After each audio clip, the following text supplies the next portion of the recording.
এই আজকে আসছিল কেউ আপনাদের রিপোর্ট নিতে? আসে নাই কেউ?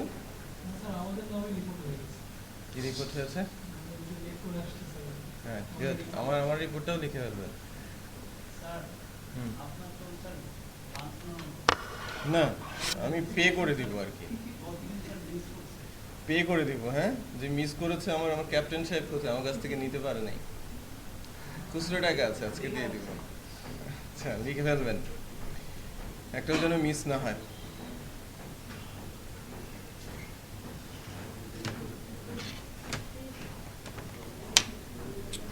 আমি বারবার যে কথাটা বলছি, আমাদের আলোচনাটা আজকে থেকে শুরু হচ্ছে পিএসপি। একদম নর্মাল যে প্রসেস যেটা ফলো করছি, তাই না? সহজ, কম কম করে একটু একটু করে আগানো, হ্যাঁ, মাঝে সময় দেওয়া, প্র্যাকটিস করানো। তো এটা জারি থাকবে আর কি, আরও বেশ কিছু ক্লাস। বাট আস্তে আস্তে আপনাদের ক্লাসের কাজ করার সময়টা কমে আসবে, আমার আলোচনার সময়টা বাড়তে থাকবে। তার মানে বাসায় প্র্যাকটিসটা বাড়াতে হবে। ওকে, হোমওয়ার্ক এখনো আমি দিতে পারি নাই। আপনাদের কি অ্যাসাইনমেন্ট দেওয়া হয়েছে? আজকে কোনো অ্যাসাইনমেন্ট নাই। এইচটিএমএল সিএসএস কি অবস্থা ছিল? আমি লাস্টে যতটুকু রেখে গিয়েছিলাম, তারপর কতটুকু হয়েছিল? আচ্ছা, ট্যাগগুলো দেখানো হয়েছে, গুড। তো সেই ক্ষেত্রে আজকে তারিখ কত? 8। নেক্সট শনিবার স্ট্যাটিক প্রজেক্ট সাবমিশন, 1 সপ্তাহ সময় এইচটিএমএল সিএসএস দিয়ে। এর মধ্যে আর তেমন কোনো অ্যাসাইনমেন্ট, শুধু শুধু টাস্ক থাকতে পারে যে আমি লাইক ক্লাসে যেটা করাচ্ছি তার দু একটা জিনিস আপনাদের বাসায় করতে দেবো। আদারওয়াইজ বড় কোনো অ্যাসাইনমেন্ট থাকবে না। এটাই বড় অ্যাসাইনমেন্ট নেক্সট শনিবার পর্যন্ত। শনিবার কি বন্ধ থাকবে? 15ই আগস্ট? ও shit.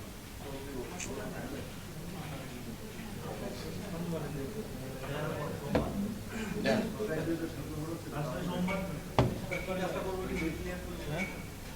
বলছি ক্লিয়ার করছে। আচ্ছা, আমি একটু জেনে আসি। উনি ঠিক বলেছেন, শুক্রবারও তো ছুটির দিন, সেদিন তো ক্লাস। শুক্রবারে কি কষ্ট হয়ে যায়? নামাজ এখানে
আচ্ছা, আপনাদের শনিবারে ক্লাস হচ্ছে না?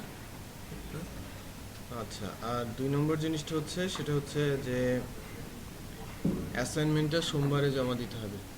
ওকে, সো এক্সট্রা 2টা দিন পাচ্ছেন।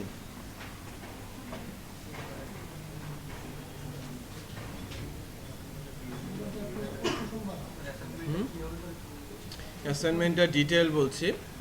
একটা স্ট্যাটিক সাইট আপনাদের জমা দিতে হবে, এইচটিএমএল এবং সিএসএস ইউজ করে। পার্সোনাল পোর্টফোলিও হতে পারে, কোনো স্কুল কলেজের ওয়েবসাইট হতে পারে, কোনো হিস্টোরিক্যাল প্লেসের ওয়েবসাইট হতে পারে, ওকে, অথবা ট্যুরিজমের কোনো একটা ওয়েবসাইট হতে পারে, অথবা real estate. Just simple static, কয়েকটা 5-6টা পেজ। আমি কি বোঝাতে পেরেছি?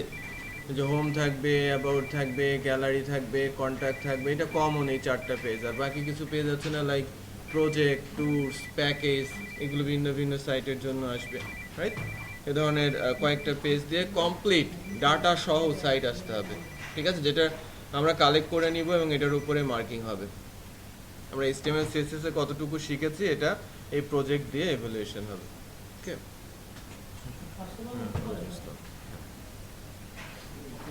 হ্যাঁ বলছি।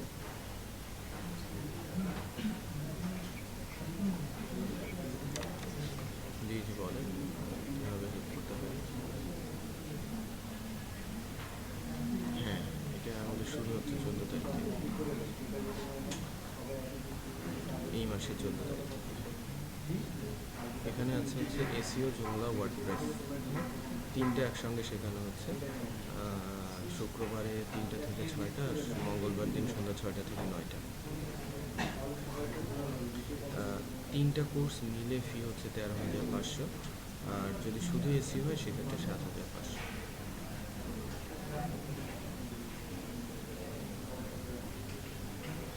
এসইও, অ্যাডভান্স, জুমলা এবং ওয়ার্ডপ্রেস। সরি, হ্যাঁ হ্যাঁ, ভর্তি হয়ে আপনি অ্যাটেন্ড করতে পারবেন, ভর্তি চলছে আর কি। আমার নাম শফিউল আলম। আচ্ছা, নাম কি আপনার? সরি, রিপন। আপনি কি ভর্তি হচ্ছেন? হ্যাঁ, আপনার নাম্বারটা আমি সেভ করে রাখছি। আপনি আসার আগে আমাদের কল করে আসবেন ভর্তির জন্য, ঠিক আছে? ওকে ওকে, আল্লাহ হাফেজ।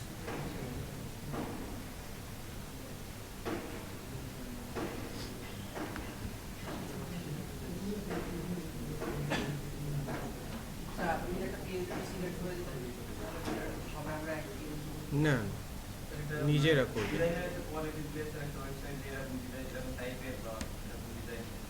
আমি কয়েকটা টাইপ বলেছি, সব টাইপ কিন্তু একরকমের ডিজাইনে হয় না, তাই না? ট্যুরিজমের একটা আলাদা ডিজাইন কনসেপ্ট হয়। আমি যদি বলি রিয়েল এস্টেট, সেটা আরেকটা ডিফারেন্ট, স্কুল হলে আরেকটা ডিফারেন্ট কিছু, পার্সোনাল পোর্টফোলিও হলে ভিন্ন রকমের।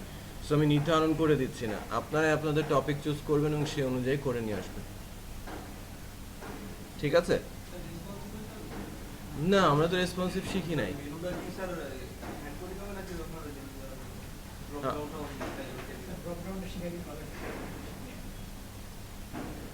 আচ্ছা, সিএসএস এর ড্রপ ডাউনটা শেখানোর ব্যবস্থা করব।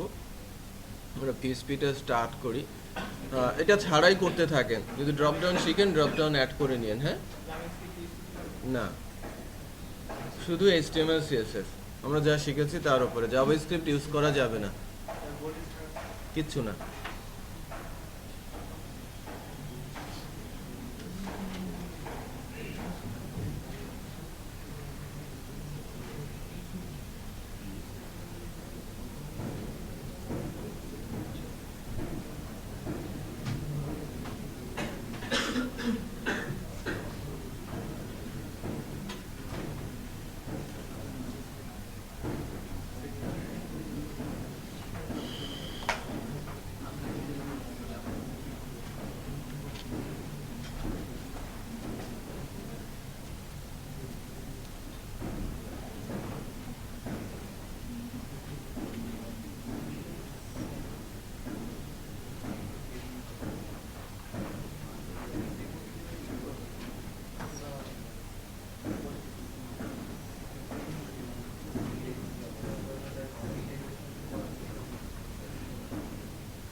আপনি কি বলছেন?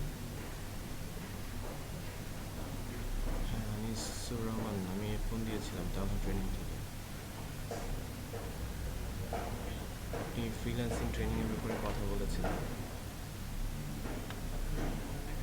এটা ধানমন্ডি কলাবাগান লেক সার্কাসে টাউন ট্রেনিং।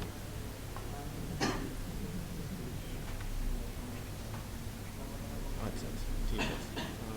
ওকে ওকে।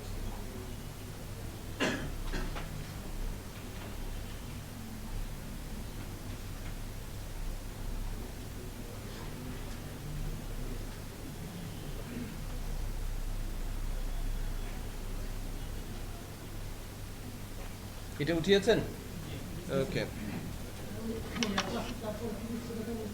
আইআইএস টমক্যাট কি কি আছে?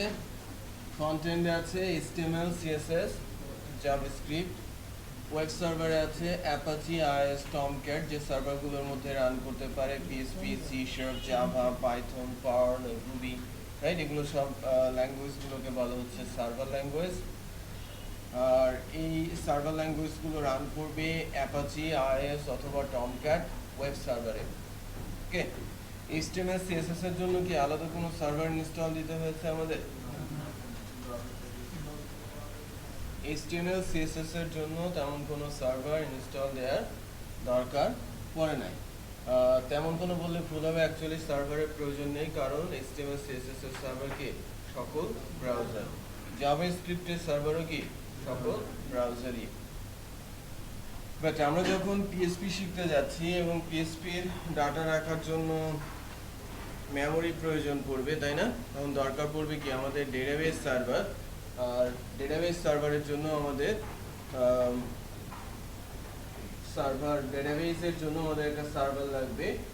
আমরা মূলত শিখবো MySQL ডেটাবেস সার্ভার, বাট এছাড়াও PHP কাজ করতে পারে MS SQL, ওরাকল এবং পোস্টগ্রির মতো ডেটাবেস সার্ভারগুলোর সাথেও। ওকে, PHP কে বলা হচ্ছে মিডল লেয়ার লজিক্যাল বা সার্ভার ল্যাঙ্গুয়েজ, যেটা কাজ করছে কোনো একটা ওয়েব সার্ভার লাইক অ্যাপাচির মধ্যে। ওকে, সো PHP রান করবে অ্যাপাচি অথবা আইএস সার্ভারে।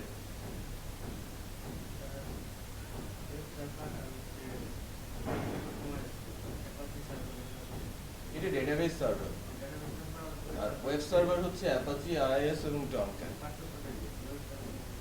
ওয়েব সার্ভারে যেখানে ল্যাঙ্গুয়েজ রান করে, আর ডেটাবেস সার্ভার যেখানে ডেটাবেস সিস্টেম রান করে। একটা হচ্ছে মেমোরি আর একটা হচ্ছে ল্যাঙ্গুয়েজ।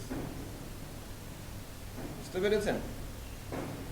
এটা টোটালি ডিফারেন্ট। যেখানে ডাটা অর্গানাইজ ভাবে স্টোর করা হয়, ডাটা অর্গানাইজ ভাবে স্টোর করার জন্য যে সার্ভারগুলো ইউজ হচ্ছে সেটা হচ্ছে কি ডেটাবেস সার্ভার, আর প্রোগ্রামিং ল্যাঙ্গুয়েজ রান করে ওয়েব সার্ভারের মধ্যে।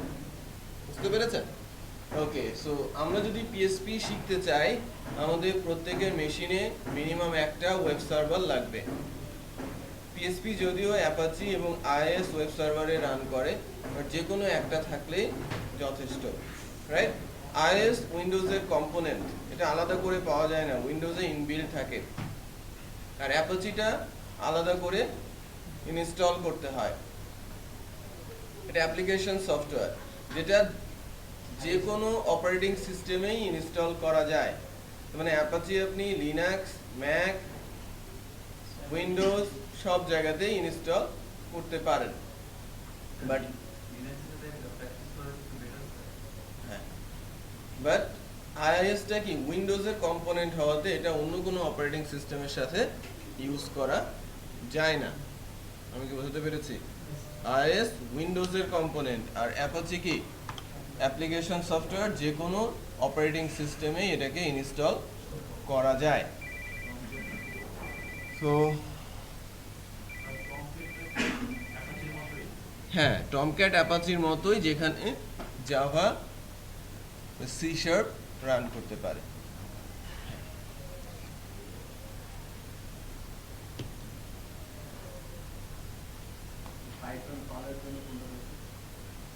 সবাই টমক্যাটে রান করে।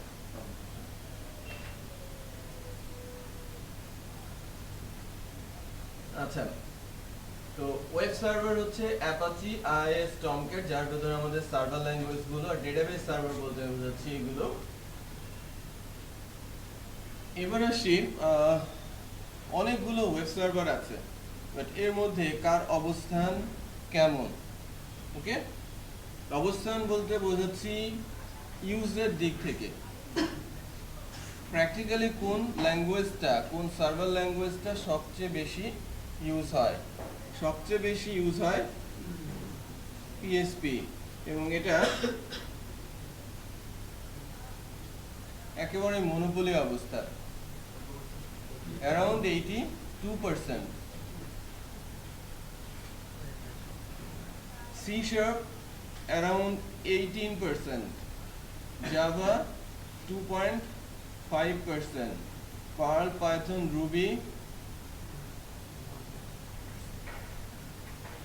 বুঝতে পেরেছেন? ইউজের দিক থেকে সবার চেয়ে অনেক দূরে অবস্থান করছে, অনেক উপরে অবস্থান করছে কে? পিএসপি। একমাত্র কারণ লাইট ওয়েট, ভেরি ফাস্ট, সাইজে ছোট এবং খুব দ্রুত সে তার কোড এক্সিকিউট করতে পারে এবং concurrently lakhs of millions of ইউজারকে সে সার্ভিস দিতে পারে। facebook.com পিএসপি দিয়ে করা। ফেসবুকে কারেন্ট টাইমে এখন কতজন ভিজিটর আছে সেটা কিন্তু আমরা জানি না, বাট সংখ্যাটা অ্যাজিউম করতে পারি। 150 কোটি অ্যাকাউন্ট আছে, কিছুদিন আগে 150 কোটি ছাড়িয়েছে অ্যাকাউন্ট। তো এর মধ্যে আমি যদি বলি 1/3 valid, that means 50 crore account valid. এর মধ্যে যদি অনলি 5% ইউজার এখন লগ ইন অবস্থায় থাকে, তাহলে কতজন ইউজার লগড ইন অবস্থায় আছে?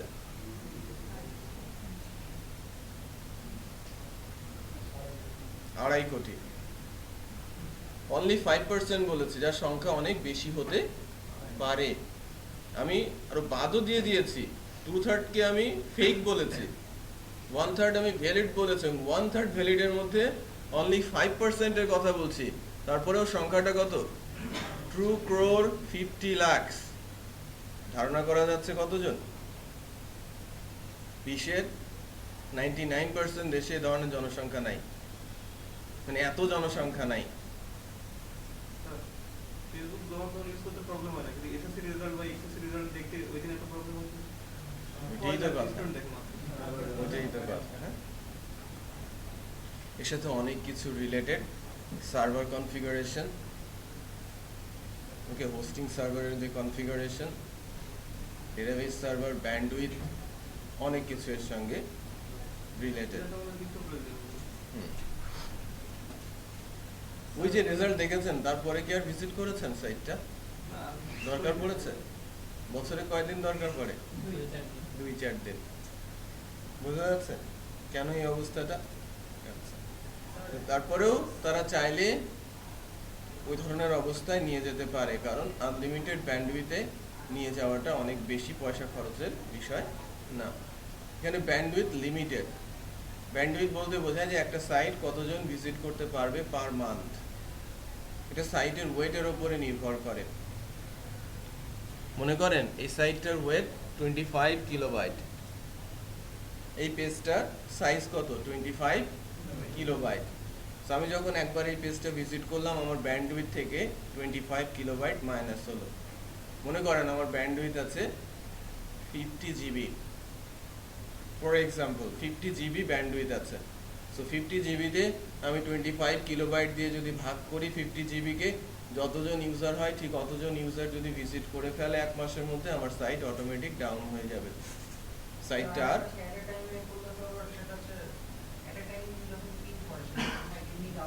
হ্যাঁ, অ্যাট এ টাইম পিং করলে তো ডেফিনেটলি হয়ে যাবে, কারণ ব্যান্ডউইথ লিমিটেড হয়ে গেছে, ব্যান্ডউইথ এক্সিড করে গেছে, আপনার সাইট অটোমেটিক ডাউন হয়ে যাবে। স্ক্রিপ্টিং এর মাধ্যমেও সাইট হিট করা যায় এবং ব্যান্ডউইথ মাইনাস করা সম্ভব। বাট আনলিমিটেড ব্যান্ডউইথ বলে একটা বিষয় আছে হোস্টিং সার্ভারে, সেটা করা থাকে তাহলে পিং করে অথবা সাইট ভিজিট করে সাইটকে ডাউন করা যায় না। বুঝতে পেরেছেন? তো মনে করেন লাইক অ্যারাউন্ড 50,000, আমি যদি বলি যে 50,000 ভিজিটর যদি পার মান্থ আসে ঠিক থাকবে, যদি 60-70,000 হয়ে যায় তাহলে আমার সাইট ডাউন হয়ে যাবে।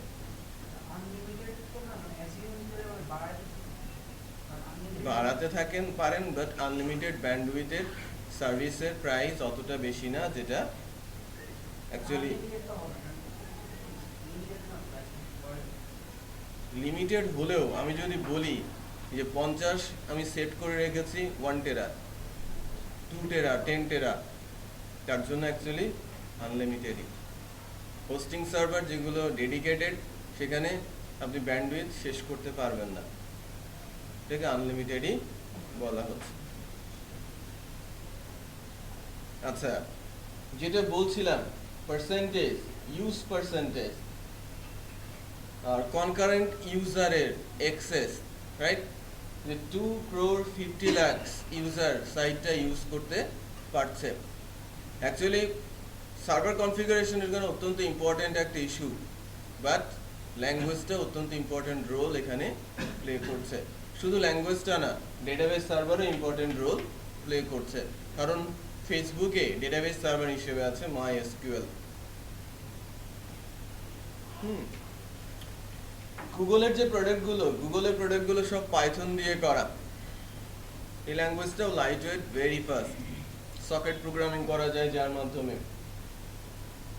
ক্লাউড সার্ভারে যে সার্ভার ল্যাঙ্গুয়েজগুলো হিসেবে ইউজ হয় তার মধ্যে পাইথন অন্যতম।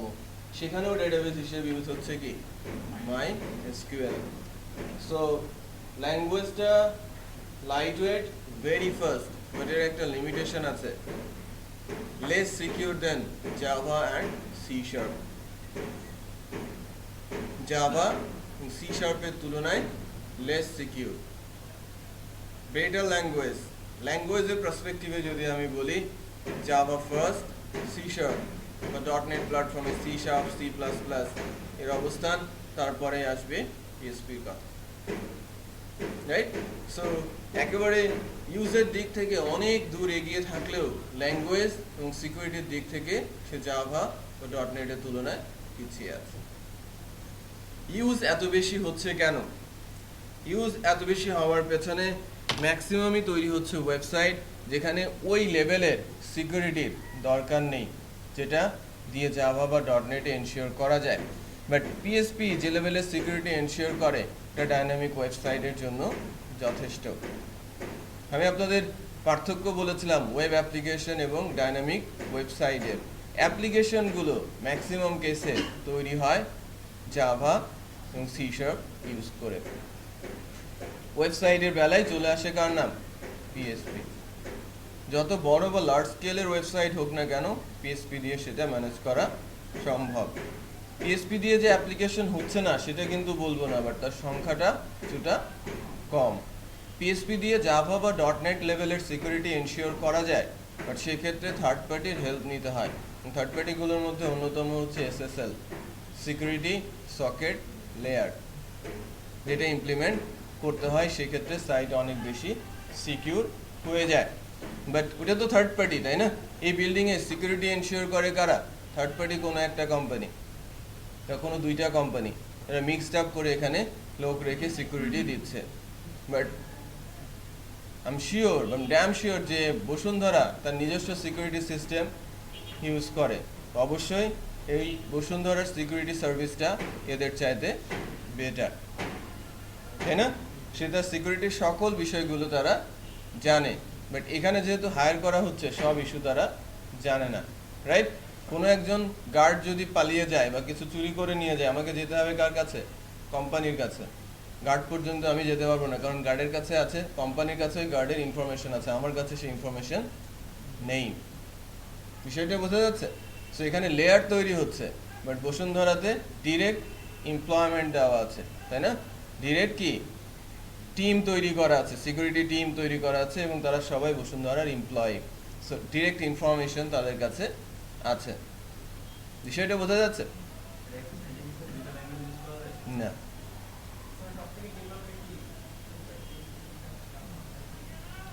ওয়েবের জন্য পিএসপি কথা বলবো, ঠিক আছে? ওয়েব বেসড অ্যাপ্লিকেশন যখন হচ্ছে, অ্যাপস দুই ধরনের, রাইট? অ্যাপ্লিকেশন দুই ধরনের আছে, লার্জ স্কেলের যেটা ম্যানেজমেন্ট বা ইআরপি সলিউশনের মতো বলায়, ঠিক আছে?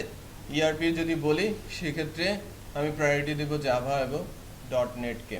ওয়েব বেসড ইআরপি যদি হয় বা এমএসআরএম সিস্টেম বা সিএসআরএম সিস্টেম যদি হয়, সো সেক্ষেত্রে আমি প্রায়োরিটি দেবো জাভা এবং .NET-কে ওভার পিএসপি।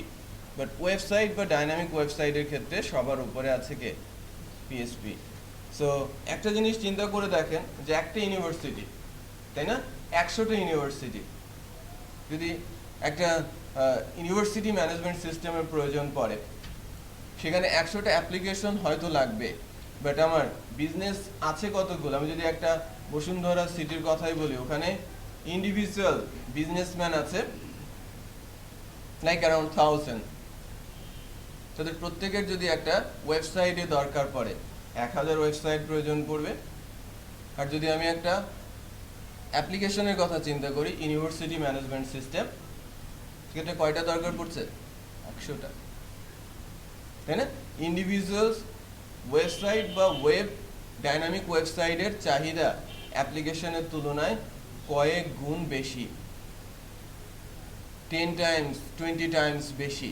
আমার কর্পোরেট হাউস বা ইউনিভার্সিটি অথবা ব্যাংক অথবা হসপিটাল, এটা কতগুলো আছে, আর প্রোপাইটার বিজনেস কতগুলো আছে। এই কম্পেয়ারে গেলে পার্থক্যটা খুব সহজেই টের পাওয়া যায়। বিগ অ্যাপ্লিকেশন যদি সেটা হয় অ্যাপ্লিকেশন, সেক্ষেত্রে প্রায়োরিটি পায় জাভা আর .NET। সেখানে স্পিড কনসার্ন না, কারণ টার্গেটেড অডিয়েন্সটা কি লিমিটেড, এবং সেখানে তারা স্পিডটা কনসিডার করে the reason of security, right? আমি যখন ব্যাংকিং করছি, আমার কাছে সবচেয়ে ইম্পর্টেন্ট কি? আমার সিকিউরিটিটা। স্পিডটা কিন্তু ইস্যু না, কারণ আমি ব্যাংকে গিয়ে ট্রানজ্যাকশন করাতে পারবো না এখন রাত 10টা বাজে, বাট আমাকে টাকা ট্রান্সফার করতে হবে। অথবা আমি আমার ব্যাংকে যেতে আমার 1 ঘন্টা সময় লেগে যাবে, আমি টাকাটা ট্রান্সফার করে দেবো, একজন ব্যাংকে দাঁড়িয়ে আছে, সে ড্র করবে। ওখানে কি ওই 1-2 মিনিট বা 4-5 মিনিট কি বড় ইস্যু? বড় ইস্যু না। স্পিডটা তখন বড় ইস্যু না, ইস্যুটা হচ্ছে কি আমার সিকিউরিটিটা। এই কারণে ওই ধরনের অ্যাপ্লিকেশনের ক্ষেত্রে ইউজ হয় কি জাভা অথবা কি সি শার্প। ওকে, আবারও বলছি যে ল্যাঙ্গুয়েজ পার্সপেক্টিভে জাভা বেসড, দেন সেকেন্ডে আছে কি C sharp, then PSP. But ইউজের দিক থেকে পিএসপি এদের থেকে যোজন যোজন দূরে। তার মানে কি, যেখানে কাজ বেশি সেখানে ডেভেলপারদের চাহিদাও বেশি, মার্কেটে এর সংখ্যাও বেশি। যদি কোনো সফটওয়্যার কোম্পানির কথা বলি, এমন কিছু কোম্পানি আছে সব ল্যাঙ্গুয়েজই হয়তো তাদের কাছে আছে, ল্যাঙ্গুয়েজে ডেভেলপার আছে। মিডিয়াম লেভেলের কোনো কোম্পানি বা বড় লেভেলের বিগ লার্জ স্কেলের কোনো কোম্পানি, সেখানে যদি ডেভেলপারদের রেশিও যদি বলি, সেক্ষেত্রে দেখা যায় যে লাইক যদি 500 এমপ্লয়ি থাকে, এর মধ্যে 400ই আছে পিএসপি।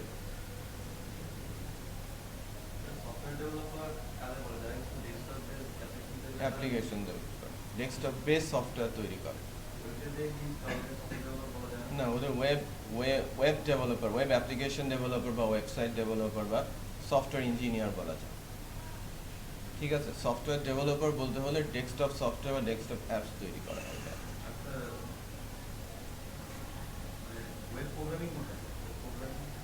ওয়েব প্রোগ্রামিংটাই অ্যাকচুয়ালি ওয়েব বেসড অ্যাপ্লিকেশন আর ওয়েবসাইট ডেভেলপমেন্ট অথবা ওয়েব অ্যাপস ডেভেলপমেন্টকে বোঝায়।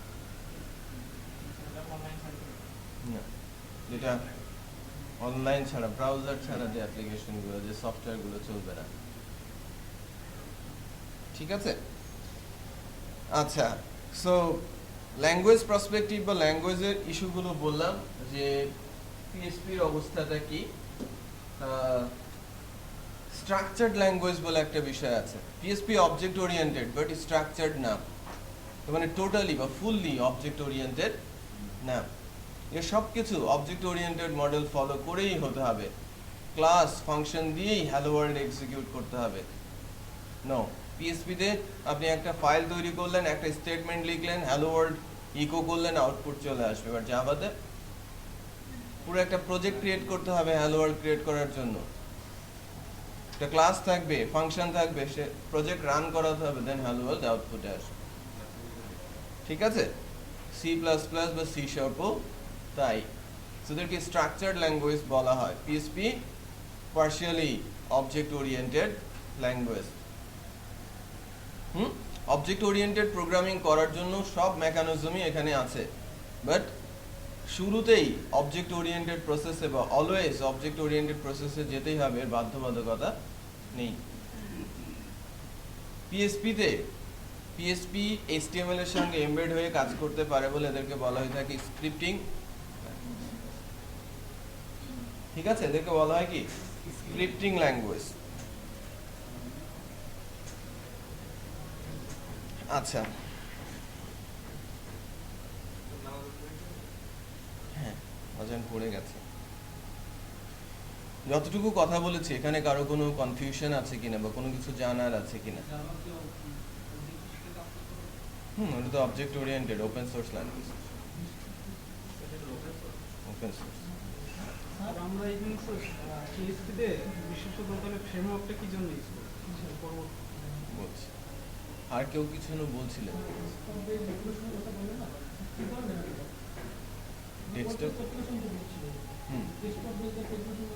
হ্যাঁ ডেস্কটপ বেস সফটওয়্যার যেটা বানানো হয় মোস্টলি হয় কি সি শার্প দিয়ে অথবা জাভা দিয়ে অথবা সি প্লাস প্লাস দিয়ে।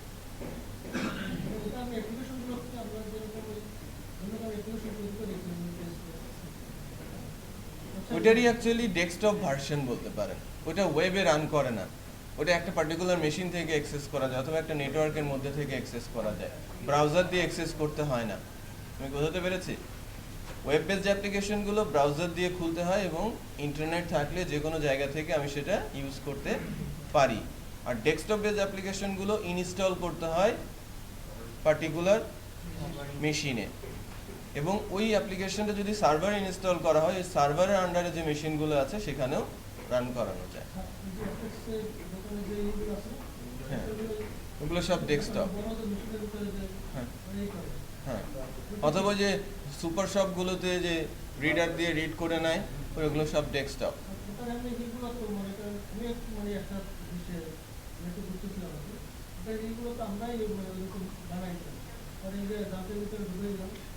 হবে না, ওইটা জ্যাম্পের মধ্যে কাজ করবে না, ওইটা ওইটা কাজ করবে না।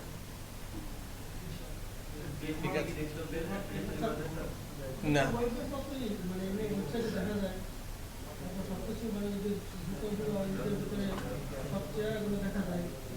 তাহলে ওইটা ওয়েবসাইট, বুঝতে পেরেছেন? অথবা ওইটা ওয়েব অ্যাপ্লিকেশন যেটা একটা নেটওয়ার্কের মধ্যে চলছে। আচ্ছা, তাহলে ওইটা ওয়েব বেসড অ্যাপ্লিকেশনই নির্দিষ্ট কম্পিউটারে ইনস্টল করা আছে, ওয়েবে নেই। বুঝতে পেরেছেন? এখন পিএইচপি ডেভেলপার কি বলতে পারবে আমি সফটওয়্যার কোম্পানিতে চাকরি করি? হ্যাঁ, ডেফিনেটলি বলতে পারবে। সফটওয়্যার তো দুইটাই, একটা হচ্ছে ওয়েব সফটওয়্যার আর একটা হচ্ছে কি desktop. Desktop based software, web based software. Web based সব কনভার্ট হয়ে যাচ্ছে, ডেস্কটপের চাহিদাটা কমে যাচ্ছে। কর্পোরেট এবং বিগ ডাটার ক্ষেত্রে শুধু ডেস্কটপ আছে। ওটা তো অ্যাকচুয়ালি স্ট্রাকচার্ড ল্যাঙ্গুয়েজ বলে শেখাচ্ছে, ল্যাঙ্গুয়েজ যেটা বেটার, রাইট? সেই কনসেপ্টটা দেবে আপনাকে, কিন্তু ল্যাঙ্গুয়েজটা শেখাচ্ছে না, ল্যাঙ্গুয়েজের সাথে পরিচিত করাচ্ছে। কতটুকু শেখায় ওখানে? শুধু সিনটেক্সগুলো শেখায়, শুধু সিনটেক্সগুলো শেখায়, প্রোগ্রামিং তারা শেখায় না। প্রোগ্রামিং ল্যাঙ্গুয়েজের সিনটেক্স শেখায়। আমি বুঝতে পেরেছি? সো ইউনিভার্সিটি প্রোগ্রামিং ল্যাঙ্গুয়েজের সিনটেক্স শেখায়, এবং ওখানে যেহেতু আপনাদের শেখানো হচ্ছে জাভা অথবা .NET, এই জন্য আমরা পরিচিত হওয়াতে ওইদিকে ইউনিভার্সিটি স্টুডেন্টরা ফার্স্টে বেশি ঝুঁকে থাকে, বাট আলটিমেটলি মার্কেটে যখন আসে তখন আসল বিষয়টা বা আসল চেহারাটা দেখা যায়। বুঝতে পেরেছেন? যে লেভেলের কাজ হয় ইউনিভার্সিটিতে, যে লেভেলের প্রজেক্ট জমা দেওয়া হয়, এটা অ্যাকচুয়ালি অ্যাপ্রেন্টিস হওয়ার জন্য এত রেডি থাকে না তারা কোম্পানিগুলোতে, শিক্ষানবিশ হওয়ার জন্যও তারা রেডি থাকে না। বুঝতে পেরেছেন? তো বলা হয় তাদেরকে একেবারে ফ্রেশ গ্র্যাজুয়েট। বাট আপনারা যখন এই কোর্সটা শেষ করবেন তখন আপনারা জুনিয়র পোস্টের জন্য ফিট থাকবেন। কোনো একটা সফটওয়্যার কোম্পানিতে 4 মাস বা 2 মাস অথবা কোনো কোম্পানি 6 মাস যে ইন্টার্নশিপ পিরিয়ড করায় এবং যে বিষয়গুলো তারা শিখে নিয়ে কোনো একটা লাইভ অ্যাপ্লিকেশনে বা লাইভ ওয়েবসাইট ডেভেলপমেন্ট টিমের সঙ্গে আপনাকে যুক্ত করতে পারে, ওই বিষয়টা আপনাদের এই কোর্স থেকেই সম্পন্ন হবে। মানে যে বিষয়গুলো তারা শিখিয়ে নিয়ে একটা প্রজেক্টে একজনকে ট্যাপ করে। বুঝতে পেরেছেন? তো এই 3 মাসের ভেতরে আপনাদের ওই পর্যায়ে নিয়ে যাওয়ার চেষ্টা করবেন। মানে আপনি যখন সফটওয়্যার কোম্পানিতে থাকবেন আপনাকে এরকম কেউ ব্রিফ করবে না, ঠিক হাতে কলমে কেউ আপনাকে শিখিয়ে দেবে না। আপনাকে শুধু টপিক বলা হবে, ওই টপিক অনুযায়ী কাজ করতে হবে। আমি বোঝাতে পেরেছি? আপনাকে শুধু টপিকটা বলে দেবে, টপিকটা খুঁজে বের করে আপনাকে নিজেই শিখতে হবে। এনভায়রনমেন্টে থাকবেন, সারাদিন ওখানে কাজ করবেন, আপনার আশপাশে কাজ দেখে কাজ শিখে যাবেন। অথবা তাদের কাজ দেখছেন, রিভিউ করছেন, কাজ শিখছেন, অথবা 2-একটা হেল্প আপনি তাদের কাছ থেকে নিচ্ছেন, কাজ শিখে যাচ্ছেন। এই কারণে ওখানে 4 থেকে 6 মাস সময় লাগে, আর এখানে সময় লাগবে আপনাদের 3 মাস। PHP.net আর কিছু দরকার নেই। PHP.net থেকে PHP ম্যানুয়ালটা পড়বেন শুধু, আর কোনো কিছু দরকার নেই। এটা ম্যানুয়াল। ফ্রেমওয়ার্ক নিয়ে আমি নামাজটা শেষে বলি, নামাজের টাইমটা চলে যাচ্ছে।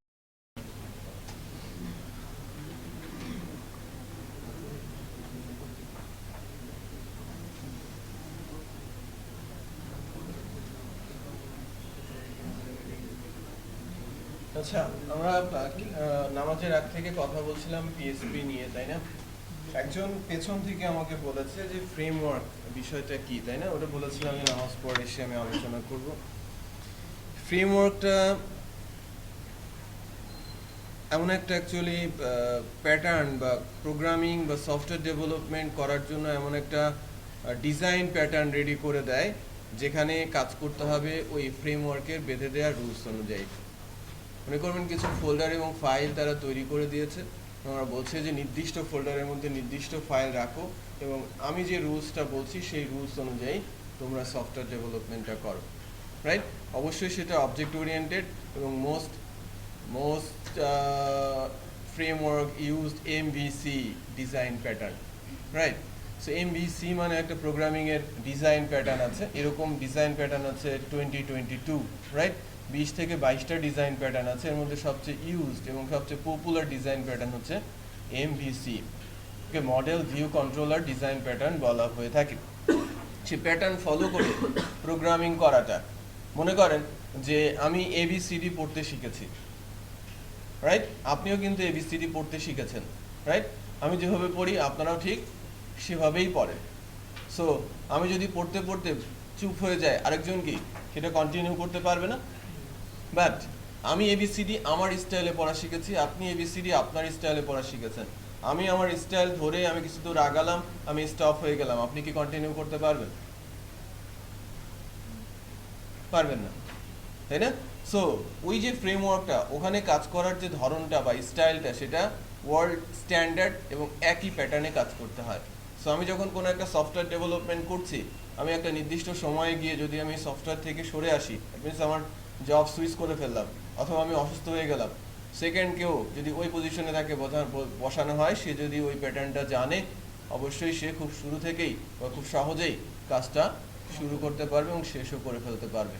বাট সেটা যদি হয় একটা লোকাল স্ট্যান্ডার্ড বা জেনারেল স্ট্যান্ডার্ড বা আপনার স্ট্যান্ডার্ড ইউজ করছেন, আপনি কোনো স্পেসিফিক মডেল ফলো করছেন না, আপনি নিজের মতো করে কোড লিখছেন, ওই কোডটা আপনি হয়তো ঠিক মতো বোঝেন না, আপনি যা করেছেন, তো সেটা সেকেন্ড পারসন বা আপনার কোড ডেভেলপার যে বুঝবে সেটা কিন্তু আশাও করা যায় না। সেটা বোঝা যাচ্ছে? এই কারণেই নর্মালি ইউজ করা হয়ে থাকে কি ফ্রেমওয়ার্ক। সো পরের স্টেপটা, আপনাদের পরের স্টেপটাই কি ফ্রেমওয়ার্ক। আপনারা যখন র কোডিং বা অবজেক্ট ওরিয়েন্টেড সম্পর্কে একটা ভালো ধারণা পেয়ে যাবেন, এই কোর্স থেকে একটা প্রজেক্ট ডেভেলপ করা শিখে যাবেন, আপনাদের পরবর্তী স্টেপ হবে কোনো না কোনো একটা ফ্রেমওয়ার্ক শিখে নেওয়া, লাইক ল্যারাভেল অর কোডিনেটর। ভালো দুইটাই, ইউজের দিক থেকে এখন এগিয়ে আছে ল্যারাভেল, বাট শেখার জন্য বেস্ট কোডিনেটর।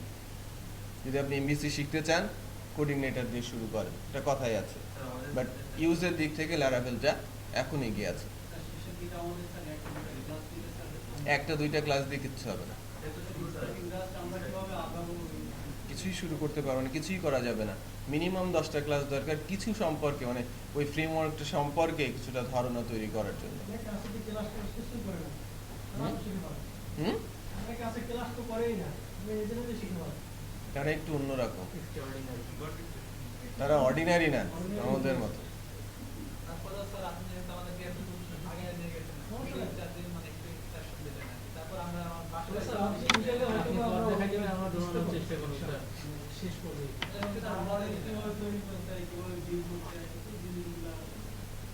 আচ্ছা দেখবো, আমি চেষ্টা করবো।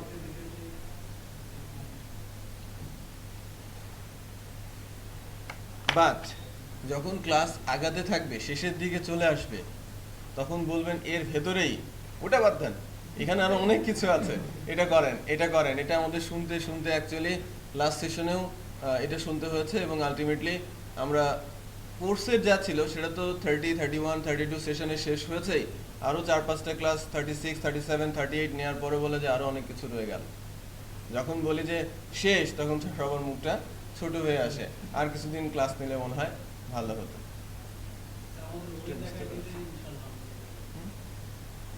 আপনাদেরও ওই অবস্থায় হবে, এখন হয়তো আসতে ইচ্ছে করে না, বাট তখন আর যেতে ইচ্ছা করবে না।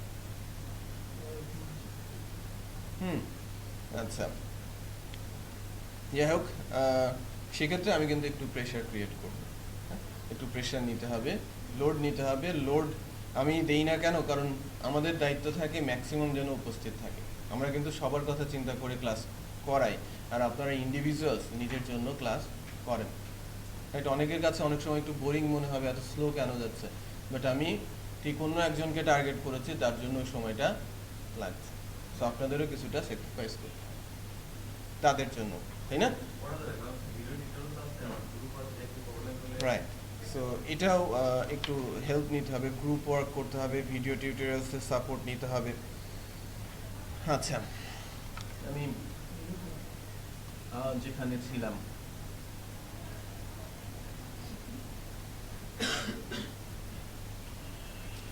তাহলে একটা জিনিস ক্লিয়ার করি পিএসপির জন্য। পিএসপি সার্ভার হচ্ছে অ্যাপাচি এবং আইআইএস আর কি। সি শার্প হচ্ছে টমক্যাট, জাভাটাও টমক্যাটেই রান করে। আচ্ছা, এখন অ্যাপাচি নিয়ে একটু কথা বলবো। অ্যাপাচি হচ্ছে যে কোনো অপারেটিং সিস্টেমে এটাকে আমরা ইনস্টল করতে পারি, আর ম্যাক্সিমাম হোস্টিং সার্ভার যেখানে আমাদের সাইটটা আলটিমেটলি থাকবে, আমি যে সফটওয়্যারটা বানাচ্ছি, ওয়েব বেস সফটওয়্যারটা, ওয়েব অ্যাপ্লিকেশন বা ওয়েবসাইটটা, সেটা আলটিমেটলি ওয়েবে থাকবে এবং সেটা হোস্ট করা থাকবে। এবং এক্ষেত্রে ম্যাক্সিমাম 85% ওয়েবের হোস্টিং সার্ভার হচ্ছে লিনাক্স বেস, লিনাক্স অপারেটিং সিস্টেমের, আর 15 থেকে 20% উইন্ডোজ বেসড। কারণ হচ্ছে লিনাক্স সিকিউর, উইন্ডোজের তুলনায় লিনাক্স সার্ভার কি অনেক বেশি সিকিউর। লিনাক্স সার্ভারে PHP, Java, Perl, Python, Ruby সবই রান করে, বাট সি শার্প রান করে না।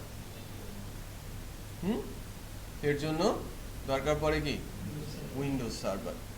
সো সি শার্পের ম্যাক্সিমাম সাইটগুলো, মানে মোস্টলি, মানে অলমোস্ট অল ওয়েবসাইট চলে যায় কোথায়, উইন্ডোজ সার্ভারে। সো এটা টমক্যাটে রান করে, ওটা ভিন্ন কথা, বাট পিএসপি দিয়ে আমার মনে হয় 90-95% বা তার চেয়েও বেশি ওয়েবসাইট হোস্ট হয় লিনাক্স সার্ভারে। ওকে, আর ডেভেলপমেন্ট পিরিয়ডে যে এনভায়রনমেন্টে ইউজ করা হয় সেটা হচ্ছে অ্যাপাচি। কারণ আমি যখন লিনাক্স সার্ভারে কোনো সাইট তুলতে যাব, লিনাক্সে তো আর আইএস থাকবে না, থাকবে? লিনাক্সে থাকবে কি অ্যাপাচি, কারণ অ্যাপাচি এমন একটা সার্ভার সফটওয়্যার যেটা যে কোনো অপারেটিং সিস্টেমেই ইনস্টল করা হয়। আর ম্যাক্সিমাম হোস্টিং সার্ভারগুলোতে এখন যে প্যাকেজ সফটওয়্যারটি ইনস্টল করা হয় সেটা হচ্ছে জ্যাম্প। লিনাক্সের জন্য ল্যাম্প, ম্যাকের জন্য ম্যাম্প। ওকে, সো উইন্ডোজের জন্য ওয়াম্প নামে একটা একই প্রোভাইডারের সার্ভার আছে, বাট বেটার পারফর্ম করে জ্যাম্পটা। সো আমরা এখানে ইউজ করব জ্যাম্প, যার মধ্যে আছে অ্যাপাচি, MySQL, ফাইলজিলা, মার্কারি আর টমক্যাট। আমাদের লাগবে শুধু অ্যাপাচি আর MySQL। ওকে, নাইস।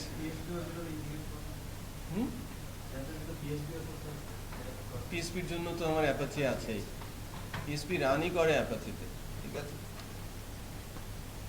আচ্ছা, এবার আসি ডেটাবেস সার্ভার ইস্যু। পিএসপি সবগুলো ডেটাবেস সার্ভারেই কাজ করতে পারে, ডেটাবেস সার্ভারের সাথেই কাজ করতে পারে, বাট আমরা শুনেই থাকি পিএসপি MySQL, মনে হয় যেন অন্য কোনো ডেটাবেস সার্ভারের সাথে হয়তো সে কাজ করতে পারে না। বাট হ্যাঁ, অনেকে মনে করে এটা একটা প্যাকেজ, পিএসপি MySQL একটা ল্যাঙ্গুয়েজের নাম, রাইট? তাই না?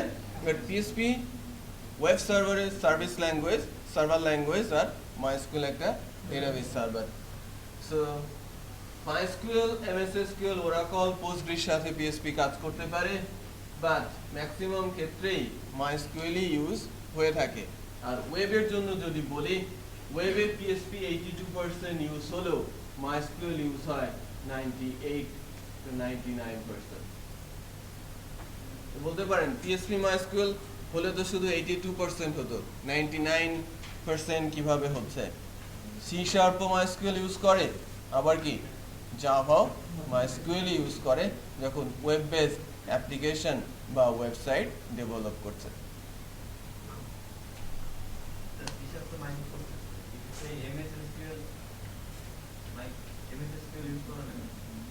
MS SQL সে মিরর ডেটাবেস হিসেবে ইউজ করে থাকে। মনে করেন আমার একই সফটওয়্যারে দুইটা ডেটাবেস লাগবে, তখন MySQL ইউজ করে, MS SQL ইউজ করে, যখন C# সার্ভার ল্যাঙ্গুয়েজ হিসেবে ইউজ করা হয়ে থাকে। এই কেসটা কখন অ্যারাইজ করে? যখন আমরা অ্যাপ্লিকেশন বানাচ্ছি, মনে করেন একটা ব্যাংকিং সফটওয়্যার বানাচ্ছি, এখানে ডাটাটা অত্যন্ত ইম্পর্টেন্ট, ঠিক আছে। হসপিটাল ম্যানেজমেন্ট বা ম্যানেজমেন্ট সিস্টেম আমি ডেভেলপ করছি, যেখানে ডাটাটা খুবই ইম্পর্টেন্ট, বোঝা যাচ্ছে? সো সেই ক্ষেত্রে আমি যদি বলি যে C# এবং জাভা ইউজ হচ্ছে, C# লাইক MySQL ইউজ করছে এবং MS SQL ইউজ করছে, ডাটা দুই দিকেই পাঠাচ্ছে, দুইজনের কাছেই ডাটা পাঠাচ্ছে, বাট ডাটা নিচ্ছে কার কাছ থেকে? MySQL এর কাছ থেকে, কারণ তার পারফরম্যান্স ভালো, দ্রুত ডাটা দিতে পারে। ডাটা রাখছে, ডাটা এডিট করছে, ডাটা ডিলিট করছে দুইজনের কাছে, বাট ডাটা নিচ্ছে কার কাছ থেকে? বোঝা যাচ্ছে? জাভা সেই ক্ষেত্রে ইউজ করে MySQL আর Oracle। যখন জাভা দিয়ে কোনো অ্যাপ্লিকেশন সফটওয়্যার ডেভেলপ করা হয়, তখন দুইটা ডেটাবেস সার্ভার তারা ইউজ করে, একটা হচ্ছে MySQL আর একটা কি Oracle। বুঝতে পারছেন? সো জাভা Oracle অথবা লাইক C# MS SQL এর ডিরেক্ট ওয়েবসাইট খুব কমই দেখতে পাবেন। তার মানে MS SQL বা Oracle কোনো একটা ওয়েবসাইটের সাথে ডিরেক্ট ডেটাবেস সার্ভার হিসেবে খুব কমই ইউজ হয়, মিরর ডেটাবেস হিসেবে ইউজ হয়ে থাকে। বাট ডেস্কটপ বেসড অ্যাপ্লিকেশনের ক্ষেত্রে সবার প্রাধান্য দেখবেন কার? এখানে সবচেয়ে বেশি ইউজ হয় কি? Oracle ডেটাবেস সার্ভারটা ডেস্কটপ অ্যাপ্লিকেশন যখন তৈরি করা হচ্ছে, কারণ হিউজ ডাটা বা বিগ ডাটার ক্ষেত্রে বেস্ট ডেটাবেস সার্ভার কি? Oracle। সিকিউরিটিতেও সবার উপরে। সিকিউরিটি বেস্ট বলছি কেন? সিকিউরিটি এবং বিগ ডাটা হ্যান্ডেলের ক্ষেত্রে সবচেয়ে ভালো ডেটাবেস সার্ভারের নাম হচ্ছে, যার সাইজ 1.5 GB, রাইট? আর MS SQL যার size around 3 GB size, MSDN সহ। MySQL এর সাইজ কত? আমি যদি বলি জ্যাম্প যে অ্যাপ্লিকেশন সফটওয়্যারটা আছে, তার সাইজ হচ্ছে লাইক 150 মেগাবাইট, যার মধ্যে পিএসপির অ্যাপাচি আছে, MySQL আছে, ফাইলজিলা আছে, মার্কারি আছে, টমক্যাট আছে, সব মিলিয়ে কত? 150 মেগাবাইট। বাট ওই মাইস্কুয়েল যতটুকু তার ভেতরে ডাটা আছে কতটুকু সেটা যদি আমি এখন বলি তাহলে আশ্চর্য হবেন।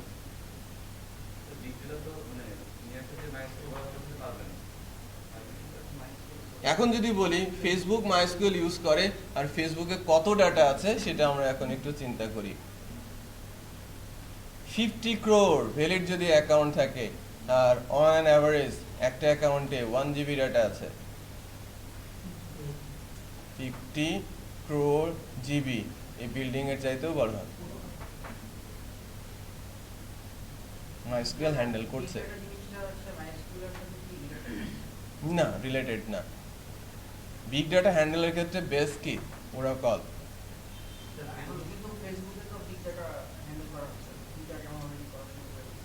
এরাও স্প্লিট করে বিগ ডাটা হ্যান্ডেল করছে, হিউজ ডাটা ফেসবুকে এখন।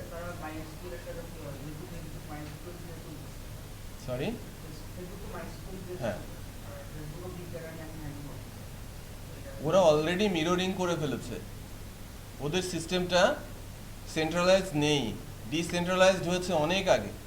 11-12 দিকে ডিসেন্ট্রালাইজ করেছে তারা, মহাদেশীয় সার্ভার তৈরি করে দিয়েছে। আলাদা আলাদা মহাদেশের জন্য আলাদা আলাদা সার্ভার রান করছে, ডেটাবেস সার্ভার। ডাটাগুলো আলাদা আলাদা ভাবে মিররিং করে ফেলেছে। তার মাইস্কুয়েলকে তারা অনেক চেঞ্জ করে ফেলেছে, ইন্টিগ্রেশনে এনেছে, ম্যাপিং করেছে। সো অনেক কিছু সেখানে ইনভলভ। ওকে, সো অ্যামাজন থেকে শুরু করে সবাই যারা বড় বড় ডাটা নিয়ে কাজ করছে তারা বিগ ডাটা হ্যান্ডেল করার জন্য কিন্তু ওই ক্লাউড সিস্টেম তারা ইউজ করছে। বুঝতে পেরেছেন? ক্লাউড সিস্টেম তারা ইউজ করছে। বাট অ্যাপ্লিকেশন সফটওয়্যার বা ওয়েবসাইটের জন্য এখনো মাইস্কুয়েল কি অদ্বিতীয়। এর কোনো বলেন?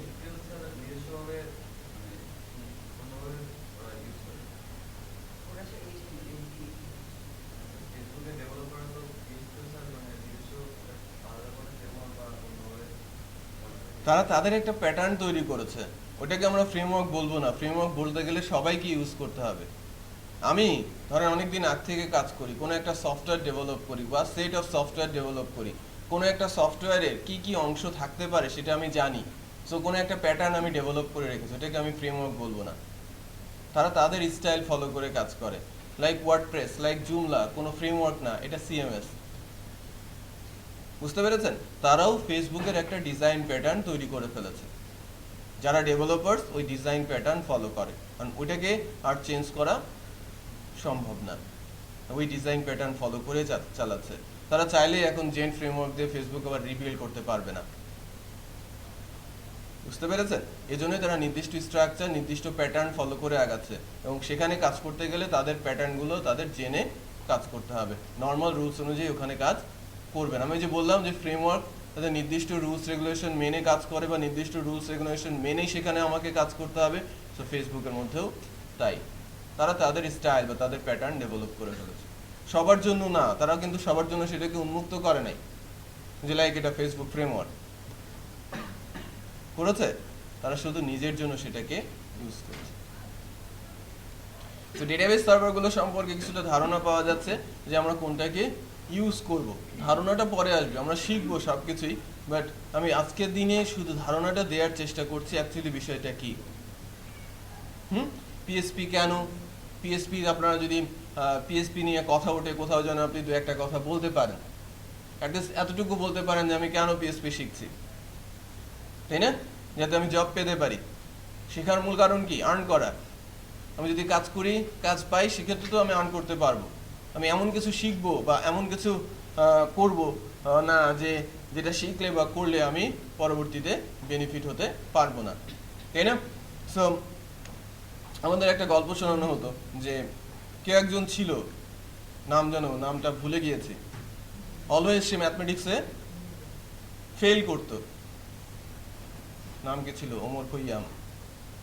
ঠিক আছে, ম্যাথমেটিক্সে সে অলওয়েজ ফেল করতো, কারণ একটা অঙ্কই সে পুরো পরীক্ষার সময়টাতে বিভিন্নভাবে সলিউশনে নিয়ে যেত।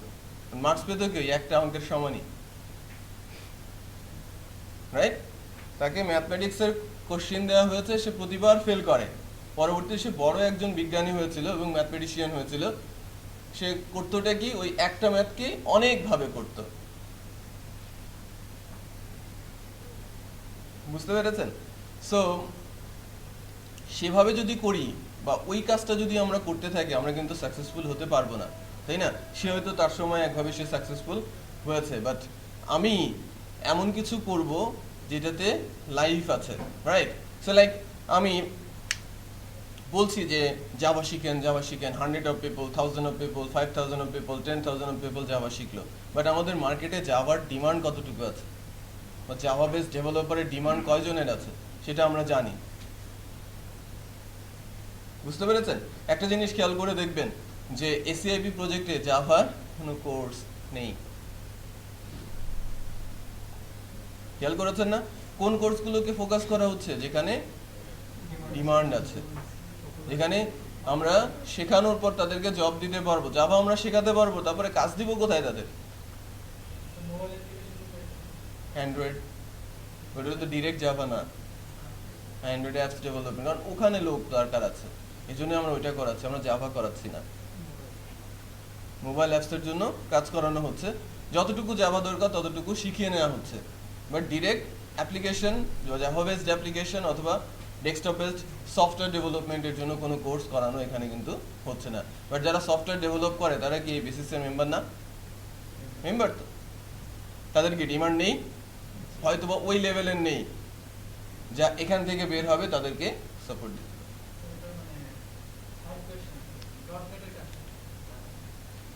ডটনেটে দুই ধরনের কাজই হয়। ডটনেটে ওয়েবসাইটও ডেভেলপ করা হয়, ওয়েব বেসড অ্যাপ্লিকেশনও ডেভেলপ করা হয়। আর আমাদের মার্কেটে, আমাদের দেশীয় মার্কেটে ডটনেটের ক্লায়েন্ট আছে, এবং ইন্টারন্যাশনাল মার্কেটে যেখান থেকে কাজ আসে সেখানেও ডটনেট বেসড কিছু কাজ আছে। তার মানে ওই ডেভেলপারদের চাহিদা আছে আমাদের মার্কেটে। বুঝতে পেরেছেন?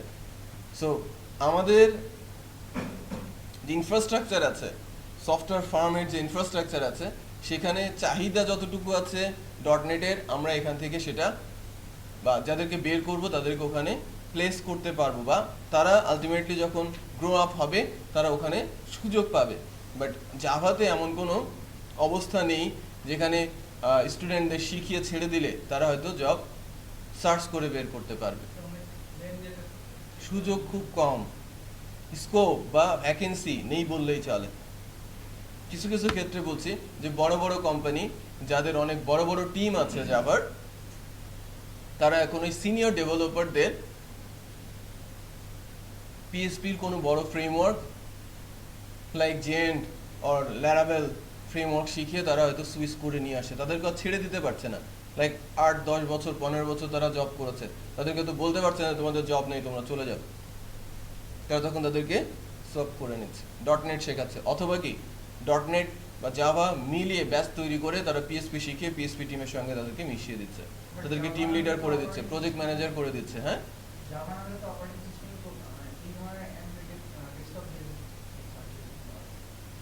ওখানে অনেক বেশি লিমিটেশন আছে। লাইক আপনি একটু চিন্তা করেন যে আমি একটা ওয়েস ডেভেলপ করেছি, ওয়েস তো সবাই ইউজ করছে, বাট ওর পেছনে আর কাজ কতটুকু আছে? ওখানে যে সফটওয়্যারগুলো আসছে সেগুলো কোন ল্যাঙ্গুয়েজের? আমি বোঝাতে পেরেছি? আমি যখন একটা ব্যাংকের সফটওয়্যার তৈরি করছি, আমি যখন একটা হসপিটালের সফটওয়্যার তৈরি করছি, সংখ্যা কতগুলো? আমি একটা কর্পোরেট হাউসের সফটওয়্যার তৈরি করছি, কর্পোরেট হাউস আছে কতগুলো? লিমিট আছে, লিমিটেশন আছে। বুঝতে পেরেছেন না? ল্যাঙ্গুয়েজ ভালো, সবকিছুই ঠিক আছে, বাট চাহিদা কি? অনেক কম, কাজ কম। এখন কোম্পানি আমাকে নিল, তাকে তো কাজ দিতে হবে, তাকেও তো আবার কাজ পেতে হবে, সেটা বোঝেন নাই? আগে ডেস্কটপের চাহিদা ছিল অনেক বেশি, ডেস্কটপ বেসড অনেক সফটওয়্যার তৈরি হয়েছে, অ্যাপ্লিকেশনের চাহিদা ছিল অনেক বেশি। একটা অ্যাপ্লিকেশন ডেভেলপ হয়ে গেলে 10 বছর 15 বছর অনায়াসেই চলে। বুঝতে পেরেছেন? বাট ওয়েবের কনসেপ্ট প্রতিনিয়ত চেঞ্জ হয়। একটা সফটওয়্যার, আপনি ওয়েব বেসড সফটওয়্যার যখন বানাবেন, ওটার পেছনে প্রতিনিয়ত লোক রেখে দিতে হবে নতুন নতুন ভাবে, নতুন নতুন টপিক ইন্টিগ্রেশনের জন্য। বাট একটা ইআরপি সিস্টেম ডেভেলপ হয়ে গেলে ওখানে নতুন কিছু ইন্টিগ্রেট করার সুযোগ নেই, ওখানে শুধু সেল করতে হয়। সেল করার জন্য কি আমি ডেভেলপার্সকে রেখে দেবো 10 জনকে, যারা আমাদের ডেভেলপার ডেভেলপ করেছে? বুঝতে পেরেছেন? বাট আপনি বিডি জবসের কথা চিন্তা করেন, বিডি জবস আগে যা ছিল ডে বাই ডে ডেভেলপ করেছে আগের অবস্থায়, হয়তো আগের কিছুই নেই, এখন নতুন একটা অবস্থায় আছে। তাদের একটা টিম আছে, বড় একটা সফটওয়্যারের কথা চিন্তা করেন, তাদের পেছনে বড় একটা টিম কাজ করছে রেগুলার বেসিস। ওখানে কাজের মান ভালো, বাট কাজের সংখ্যা নর্মালি অনেক কম। এই কারণে কি মার্কেটে তাদের চাহিদাও অনেক কম। আবার কিছু টার্গেটেড কান্ট্রি আছে যারা ওই পার্টিকুলার ল্যাঙ্গুয়েজকে বেশি প্রায়োরিটি দেয়। লাইক যখন জাপানের কথা বলেন, জাপান থেকে যখন কোনো সফটওয়্যারের আমাদের অর্ডার আসে, ম্যাক্সিমাম ক্ষেত্রে তারা প্রায়োরিটি দেয় কাকে? জাভাকে। ইউএস মার্কেট প্রায়োরিটি দেয় হচ্ছে পিএসপিকে, ইউকে মার্কেট প্রায়োরিটি দেয় হচ্ছে .NET-কে। এরকম কান্ট্রি সেন্ট্রিক কাস্টমার্স আছে, বাট আমরা ম্যাক্সিমাম কেসে কাজ করি কার সঙ্গে? পশ্চিমাদের সাথে। ঠিক আছে, এইদিকের সংখ্যা খুবই কম। ডাচ ক্লায়েন্ট আছে আমাদের দেশে প্রচুর, অস্ট্রেলিয়ান ক্লায়েন্ট আছে, ইউকে ইউএসএ ক্লায়েন্ট আছে, যারা আমাদের এই মার্কেটকে ডমিনেট করছে। বুঝতে পেরেছেন? আর যারা ওই লাইক জাপান আর রাশিয়া আর চায়না বেসড কাজ করে থাকে, তো সেখানে হয়তো কিছু জাভা বেসড কাজ আছে। বাট আস্তে আস্তে করে ডেস্কটপের কনসেপ্টটা দূরে সরে যাচ্ছে। মোবাইল অ্যাপসের একটা বিষয় আছে যে ওখানে মোবাইল অ্যাপস চাহিদা বাড়ছে। আগে এক সময় অনেক বেশি ছিল, এখন সেটাও আস্তে আস্তে থিতু হয়ে এসেছে, একটা স্টেবল অবস্থায় চলে আসে। এত বুমিং অবস্থা এখন আর নেই, একটা ফ্লো চলে গেছে, রাইট? একটা ফ্লো চলে একটা স্টেডি অবস্থায় চলে আসে। সো চাহিদার দিক থেকে এখন আমি বলতে পারেন যে কাজের মান যাই হোক, কাজটা এই মানের, বা লাইক আমার একটা সিম্পল একটা ওয়েবসাইট তৈরি করতে হবে, বাট তারপরেও তো একটা ওয়ার্কার দরকার, একটা ডেভেলপার দরকার, তাই না? যার সংখ্যা নাম্বার অফ, লাইক আমি খুব সিম্পল টাইপের একটা ওয়েবসাইট বানাই, একটা কোম্পানি বা একটা স্কুলের ওয়েবসাইট আমি বানাই, বাট ওই স্কুলের সংখ্যা 6,65,000। আমাকে 6,65,000 স্কুলের ওয়েবসাইট তৈরি করতে হবে, একটু ডিফারেন্ট ওয়েবসাইট তৈরি করতে হবে। এই বিষয়ে চিন্তা করেন, আমার কাজ কতগুলো আছে? 6,65,000 স্কুলের ওয়েবসাইট তৈরি করার কাজ আমার হাতে আছে। বাট আমার আছে কর্পোরেট কতজন আছে, কতজন অ্যাপ্লিকেশন তৈরি করতে যাবে, বা কয়টা অ্যাপ্লিকেশন তৈরি হবে, বিষয়টা বোঝা যাচ্ছে? হয়তো লেন্দি প্রসেস, হিউজ অ্যাপ্লিকেশন, যে লাইক আমাদের ওই যে ভোটারের যে আইডি কার্ড হয় না, সেই একটা সিস্টেম, অথবা কি যে লাইসেন্স দেয়, হ্যাঁ, ওইটার একটা সিস্টেম, এটিএম কার্ড। এই ধরনের ডেস্কটপ অ্যাপ্লিকেশনের দরকার আছে। গভর্নমেন্টের ভিন্ন ভিন্ন উইং সেক্টর, তাদের দরকার আছে, তারা হিউজ ইনভেস্ট করে সফটওয়্যারটা বানিয়েছে। লাইক একটা সফটওয়্যার ডেভেলপ করতে লাইক 2 crore টাকা লাগছে, বাট একটা ওয়েবসাইট বানাতে 20,000 টাকা লাগছে। ঠিক আছে, কাজটা একটা, বাট সাইজটা কি হিউজ, বাট এটা শেষ হওয়ার পরে আর কাজ নেই। স্কোপটা কি? কোম্পানিগুলো এরকমই। সো কোম্পানিগুলো একটা নির্দিষ্ট কাজ নিয়ে যখন একটা উইং তৈরি করে, ওই কাজটা শেষ হয়ে যাওয়ার পর নতুন কোনো কাজ পাওয়ার আগ পর্যন্ত তারা কি বেকার, অথবা যদি ওই ইন দ্য মিন টাইম কোনো একটা নতুন কাজ পায়, সেক্ষেত্রে তারা সচল থাকে। আমাদের দেশে ওই এরিয়াতে জাভাতে কাজ হচ্ছে না যে সেটা বলবো না, কাজ হচ্ছে, বাট ঠিক ওইভাবে ডিমান্ড ক্রিয়েট করছে না যে মার্কেট থেকে ট্রেন্ড আপ করে লোক এনে ওখানে কাজ করাতে হবে। বাট পিএসপি বলেন, .NET বলেন, বা অ্যান্ড্রয়েড বলেন, বা আদার্স যে ল্যাঙ্গুয়েজগুলো আমরা এখান থেকে শেখানোর চেষ্টা করছি, যে বিষয়গুলো শেখানোর চেষ্টা করছি ল্যাঙ্গুয়েজ ছাড়াও, সেগুলো মার্কেটে এখন অনেক বেশি ভ্যাকেন্সি আছে, ডিমান্ড আছে। যদি আপনি কোম্পানিতে কাজ না করতে পারেন, আপনি ফ্রিল্যান্সিং করেও আর্ন করতে পারেন। ফ্রিল্যান্সিং এরও স্কোপ আছে, বাট একটা পস সিস্টেম বলেন, অ্যাকাউন্টিং সিস্টেম বলেন, অথবা ERP বলেন, একজন ইন্ডিভিজুয়ালসকে কেউ দেবে না। তার মানে ফ্রিল্যান্সিংয়ে কখনো কোনো বড় অ্যাপ্লিকেশন আসবে না। ফ্রিল্যান্সিংয়ে আসে 50, 60, 100, 200, $500 ম্যাক্সিমাম। টার্গেটটা কি? ছোট কাজ, বেশি কাজ, বেশি জন লোক করবে।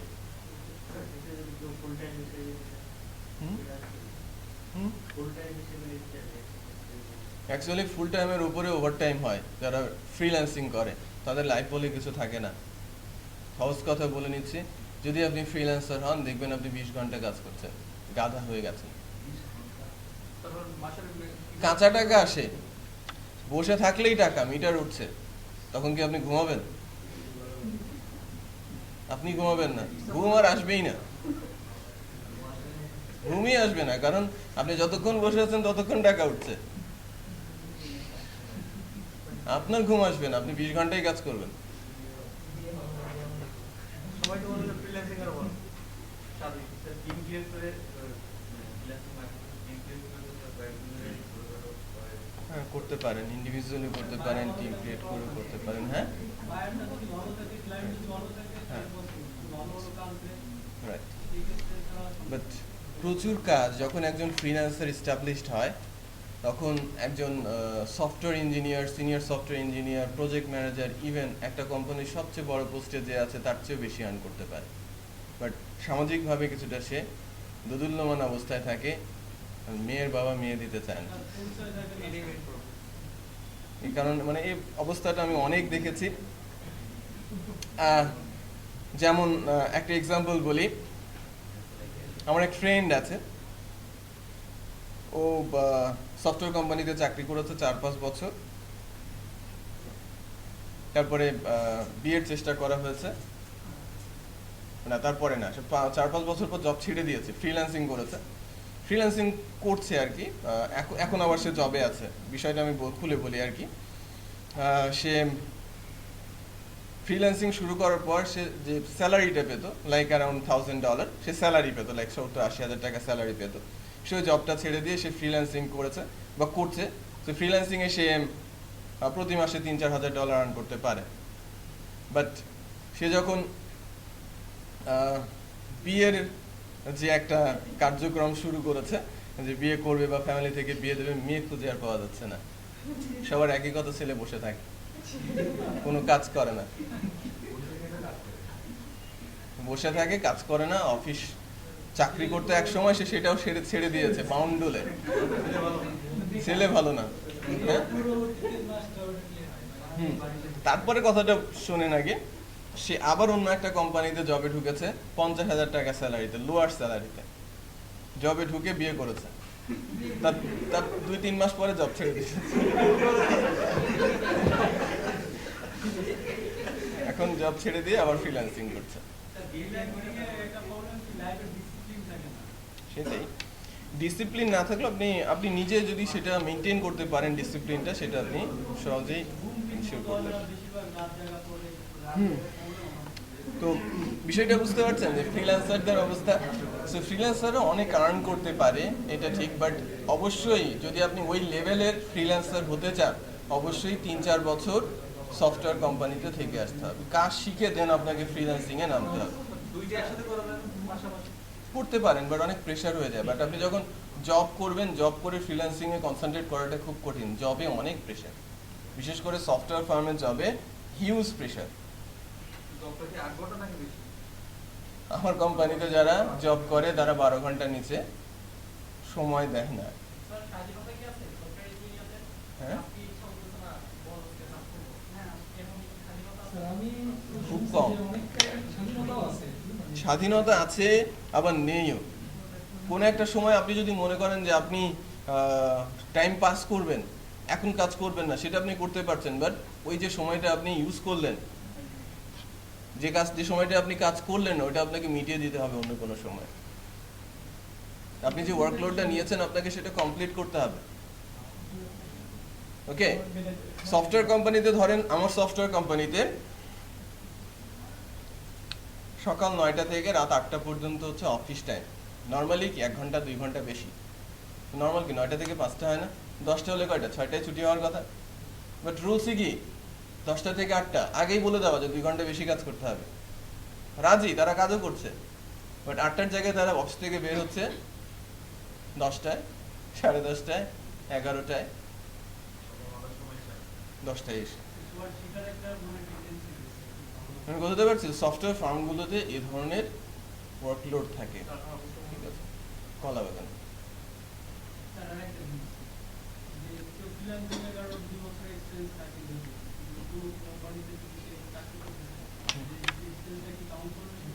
তার সাইট মানে তার কাজগুলো দেখবে, কাজগুলো যদি তার কাছে কাউন্টেড হয়, ডেফিনেটলি তার এক্সপিরিয়েন্সটা সে নেবে। বাট যদি মনে হয় যে না, তার এক্সপিরিয়েন্সটা, সে কাজ করেছে ঠিক আছে, সে এই লেভেলে আসতে পারে না, তাহলে তার মতো সে ডিসিশন নেবে। বুঝতে পেরেছেন? সো আরেকটা জিনিস আছে, যে এটা তো বললাম রেগুলার কেস, আরেকটা সিচুয়েশন আসে যখন সফটওয়্যারটা রিলিজের অবস্থায় চলে আসে, তখন কিন্তু কোনো টাইম টেবিল থাকে না। বুঝতে পেরেছেন? তখন রাত দিন সমান হয়ে যায়। তো সেই সময়টা অনেক টাফ টাইম।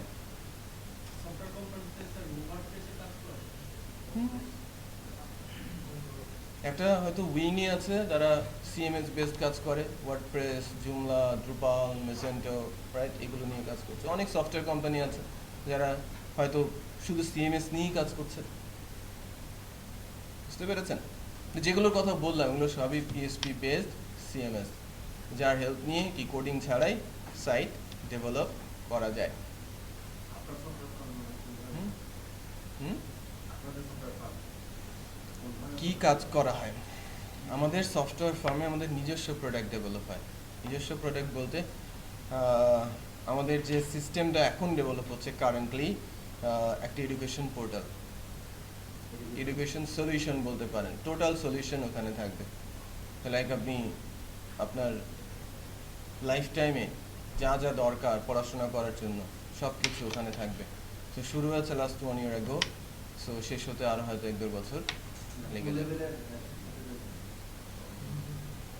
আমার এমপ্লয়িরা সবাই হচ্ছে আমার স্টুডেন্ট। ওকে, যাদের দিয়ে শুরু করেছি তারা অ্যাপেন্টিস থেকেই শুরু করেছে, এখন সফটওয়্যার ইঞ্জিনিয়ার পর্যায়ে চলে গেছে। যারা নতুন নতুন ঢুকছে তারা জুনিয়র পোস্টে, জুনিয়র বলতে কি তারা অ্যাপেন্টিস হিসেবে যাচ্ছে।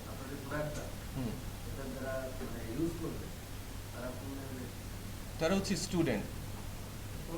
কোন ক্লাসের স্টুডেন্ট? এখন যে সিস্টেমটা ডেভেলপ হচ্ছে রিসোর্স প্লে গ্রুপ থেকে থাকবে, রিসোর্স প্লে গ্রুপ থেকে থাকবে একদম পিএইচডি করার আগ পর্যন্ত। পিএইচডি করা পর্যন্ত রিসোর্স থাকবে। রিসোর্স নিয়ে কাজ করা শুরু হয়ে গেছে, যে কি কি ধরনের রিসোর্স থাকবে প্ল্যানিং হয়েছে। কিছু ফ্রিল্যান্সার তার পেছনে লেগেছে, বা সাথে সাথে বলতে পারেন যে ফিক্স স্যালারি কিছু এমপ্লয়ি এখানে কাজ করছে। আবার কিছু ভলেন্টিয়ার কাজ করছে। ভলেন্টিয়াররা তারা তাদের প্রোডাক্ট রেডি করছে, সেল হলে তারা প্রাইস পাবে, যেটা বোঝা যাচ্ছে। তারা তাদের প্রোডাক্ট রেডি করছে, প্রোডাক্ট রেডি করে যদি আমরা সেল করে দিতে পারি, সে একটা শেয়ার পাবে, আমি একটা শেয়ার পাবো।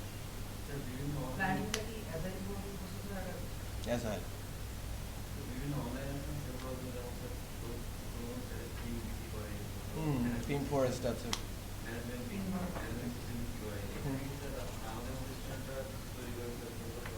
বাট ওখানে ভেরিফাইড হতে হয়, যে আপনার সিস্টেমটা বা সফটওয়্যারটা যদি ভেরিফাইড হয় দেন পসিবল।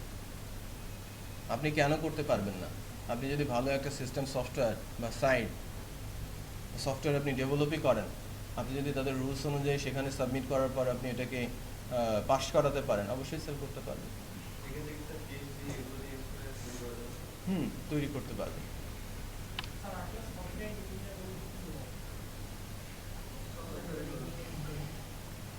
সফটওয়্যার ইঞ্জিনিয়ারিং অ্যাকচুয়ালি একটা সাবজেক্ট। ওকে, সফটওয়্যার ইঞ্জিনিয়ারিং হচ্ছে একটা সাবজেক্ট।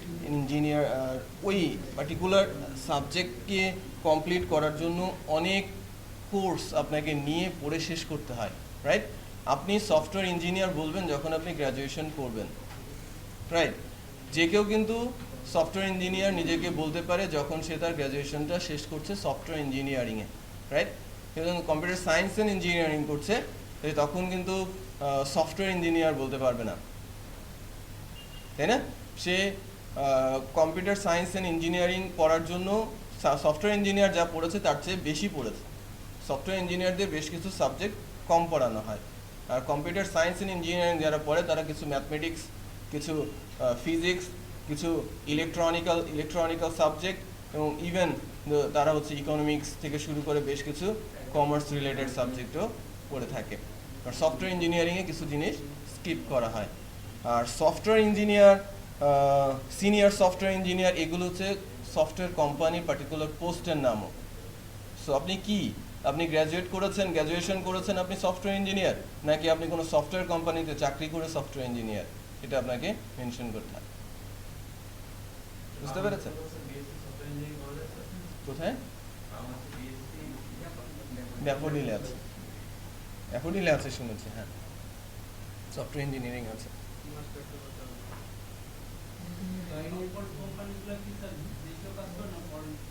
ম্যাক্সিমামই বাইরের কাজ করে, কিছু কোম্পানি আছে দেশের কাজও করে। দেশের বড় বড় কাজ করার জন্য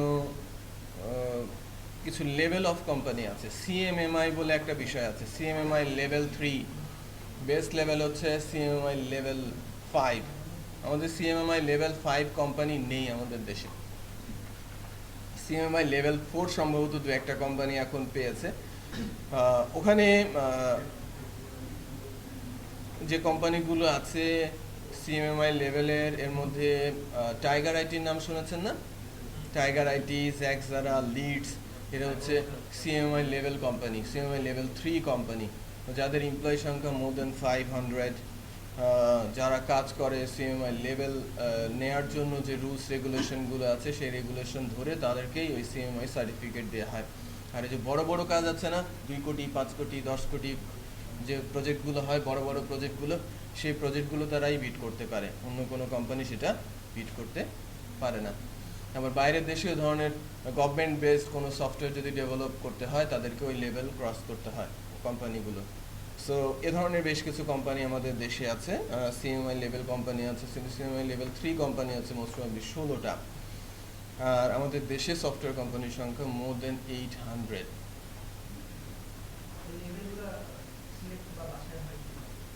এটা অ্যাকচুয়ালি অর্গানাইজেশন আছে যাদের কাছে পেপারস সাবমিট করতে হয় এবং ওয়ান টাইম বেশ কিছু পেমেন্টও দিতে হয় তাদের। পেপারস বলতে তারা সফটওয়্যার ডেভেলপ যে করছে কোন প্রসেস অনুযায়ী করছে, সিএমএমআই এর যে রুলস সেটা মেনে তারা করছে কিনা, যদি করে এবং সব পেপারগুলো ঠিকঠাক মতো সাবমিট করতে পারে দেন তারা লেভেল ডিক্লেয়ার করে তাদেরকে সার্টিফাইড করে।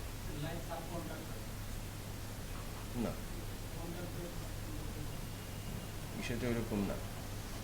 এটা হচ্ছে একটা অর্গানাইজেশন আছে, সফটওয়্যার কোম্পানিগুলোকে বলবে যে এই লেভেল 5 বলতে বেস্ট সফটওয়্যার কোম্পানি, তারপরে আছে কি তার পরের লেভেলের সফটওয়্যার কোম্পানি, তারপরে আছে তার পরের লেভেলের কোম্পানি। সো এদেরকে এই মানের কাজ দেয়া যায়, এদেরকে ওই মানের কাজ দেওয়া যায়, ডিফাইন করা আছে যে কাদেরকে কোন মানের কাজ দেয়া যাবে। বুঝতে পেরেছেন? ওই না, ওই ইন্টারন্যাশনাল অর্গানাইজেশনের কাছ থেকেই আপনাকে সিএমআই লেভেল নিতে হবে। বেসিস এটা করছে না, বেসিস। হ্যাঁ,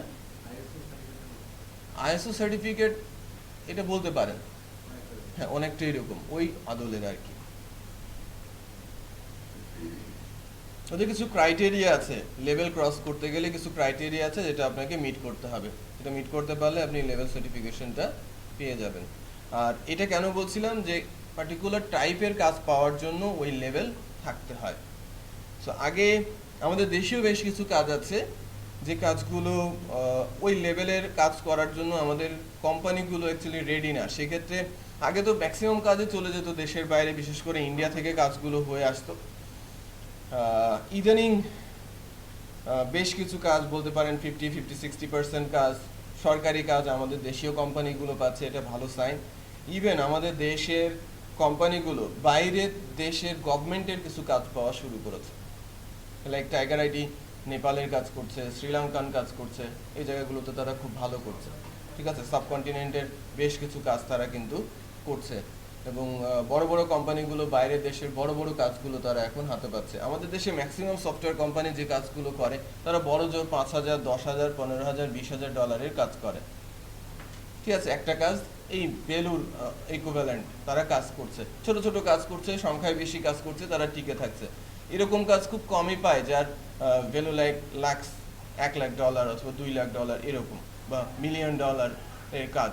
এ ধরনের কাজ কিন্তু তারা পাচ্ছে না, বাট এ ধরনের কাজ আছে, প্রচুর কাজ আছে যারা পাচ্ছে বড় বড় সফটওয়্যার কোম্পানিগুলো। ইউএসএ তে কি সফটওয়্যার কোম্পানি নেই? আছে তো। তারা কি মানের বা কি ধরনের কাজ করে? তারা তাদের দেশের ওই মানের ওই লেভেলেরই কাজ করে যা করার জন্য তারা যোগ্য, রাইট? ওই কাজগুলো কিন্তু আমাদের দেশে আসছে না, আমাদের দেশে আসছে ছোট ছোট কাজগুলো। সেটা বুঝতে পারছেন?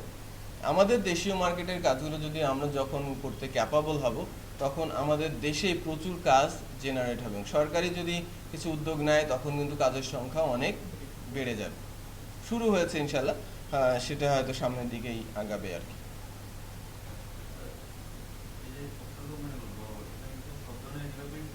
সব ডিপার্টমেন্টই অলমোস্ট আছে, ঠিক আছে। কিছু রিনাউন্ড সফটওয়্যার কোম্পানিজের মধ্যে জ্যাক্সারা অন্যতম। হ্যাঁ, আপনারা টার্গেট করতে পারেন যে ওখানে যেন আমি কাজ করতে পারি কোনো একটা সময়। জ্যাক্সারাটা বেশ ভালো, তাদের স্যালারি স্ট্রাকচারও বেশ ভালো। অনেক স্কিল লোক যারা। এটা তো চাইবেই, এত টাকা দেবে স্কিল লোক চাইবে না।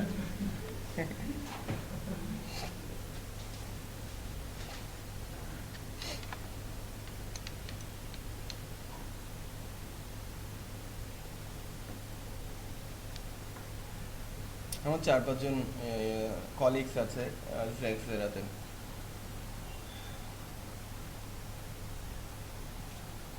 আচ্ছা, আর কোনো কোশ্চিন আছে? নেই, বলেন। কোশ্চেনটা টু এর একটা সেটা হচ্ছে আমাদের অনার্স কমপ্লিট করতে চাই, হুম। কমপ্লিট হয়ে গেছে, অনেকে তো আছে আবার বিসিএস বা অন্যান্য এমবিএ বা মানে থার্ড যে কোনো ধরনের সরকারি জবের প্রতি একটা ইন্টারেস্ট থাকে, টিকে থাকার জন্য কিছু একটা করা। হুম। আবার আমরা যারা সিএসসি ব্যাকগ্রাউন্ডে যারা আছি, ওরা হচ্ছে কিছু না পেলে অ্যাটলিস্ট এটা নিয়ে আমরা থাকছি, যারা একটা ধরনের পড়াশোনা করছি, অনেক হুম। কাজ করছি, আর অনেক সময় আছে এটা নিয়ে আমরা থাকি। যারা দুটো নমুনায় আছে, বিশেষ করে মানে আমি 2 সাইডে থাকতে যাচ্ছি, যদি সরকারি জব পাই তাহলে সরকারি জব করবো, আর যদি সরকারি জব না পাই বা পেলেও এটাতে আমি সবসময় থাকতে পারি, অথবা সার্টেন পোর্শন আছে এটাতে সময় ব্যয় করবো। এখন যে অবস্থা মার্কেটের, যে আমরা যারা শিক্ষানবিদ আছি, হিউজ টাইম দেওয়া দরকার শিক্ষার জন্য। আর সবচেয়ে বড় কথা হচ্ছে যে সামনে ভালো ভালো পজিশনে যেতে হবে, যে আমার কি টাইমটাতে প্রচুর সময় দেওয়া দরকার। কিন্তু আমার এদিকে সরকারি জব পেয়ে গেলে আমাকে এখানে প্রচুর টাইম দেওয়া দরকার, মানে একটা বিসিএস বা ব্যাংক জব বা যে কোনো জব পড়াশোনা কোন সাইডে বা কীভাবে করলে কোনটা করলে ভালো হয় আমার। আপনি যদি কম্পিউটার সায়েন্সে পড়ে থাকেন, সরকারি চাকরি, ব্যাংকের চাকরির কথা মাথায় আনবেন না। প্রথম কথা, ওখানে গেলে আপনি লাইফটি এনজয় করতে পারবেন না। কিছুদিন হয়তো কাজ করবেন, শান্তিতে থাকবেন, রিল্যাক্স থাকবেন, বাট একটা সময় গিয়ে আপনি ফ্রাস্ট্রেটেড হয়ে যাবেন। কিন্তু বর্তমানে অনেকে আছে যারা সিএসসি ব্যাকগ্রাউন্ডের, বিসিএস বলেন বা ভালো জবে যারা নাম করতে পারে, ওইরকম যদি থাকে বা তাহলে মানে ঘরের মধ্যে আসা যে দিতে পারে এরকম, মানে যে মেধা বা যে পড়াশোনার ব্যাকগ্রাউন্ড আপনি যদি ওই মেধাটাকে কাজে লাগান আপনার নিজস্ব স্কিল ডেভেলপমেন্টে, এবং আপনি সফটওয়্যারের ডেভেলপমেন্টে চলে আসেন, আপনি দেখবেন যেন কোনো একটা সময় আপনি নিজেই একটা কোম্পানির মালিক হয়ে যাচ্ছেন, রাইট? ওটাকে কাজে লাগাতে হবে একটু ডিফারেন্টভাবে। আপনি ওই বিসিএস এর কথা বলছেন বা সরকারি জবের কথা বলছেন, এখন সরকারি অনেক ফ্যাসিলিটি দিচ্ছে, এটা ঠিক যে অনেক কাজের বা জবের থেকে শুরু করে লাইক স্যালারি থেকে শুরু করে অনেক ফ্যাসিলিটি কিন্তু তারা দিচ্ছে, বাট মেন্টাল স্যাটিসফ্যাকশন বলে একটা বিষয় আছে। আপনি যখন আপনার ট্র্যাক থেকে ডিটাচড হয়ে যাবেন, তখন দেখবেন যেন আপনি কোনো একটা সময় গিয়ে ফ্রাস্ট্রেটেড হয়ে গেছেন। আপনি হয়তো অনেক আর্ন করছেন, বাট আপনি নিজেকে স্যাটিসফাইড করতে পারছেন না। সামাজিকভাবে আপনি স্টাবলিশড হয়ে গেছেন, বাট আপনি নিজের কাছে স্যাটিসফাইড না। অনেক দেখেছি, বুঝতে পেরেছেন? অনেকেই ফেরত আসার চেষ্টা করে যে আমি ফেসে গেছি, বুঝতে পেরেছেন? বিশেষ করে যারা টেকনিক্যাল এরিয়াতে পড়াশোনা করে, তারা ওই পার্টিকুলার নন টেকনিক্যাল সাইটগুলোতে গিয়ে হয়তো শাইন করতে পারবে, কারণ তাদের টেকনিক্যাল নলেজ হিউজ, যে কাউকে বিট করতে পারবে সে। আপনি কম্পিউটার সায়েন্সে পড়েছেন, যারা বিভিন্ন সাবজেক্টে পড়ে আপনার আন্ডারে আছে, আপনার লেভেলে আছে, আপনি তাদেরকে অনেক আগেই ক্রস করে চলে যাবেন, এটা ট্রু, বাট আপনি নিজে স্যাটিসফাইড হতে পারবেন না কখনো।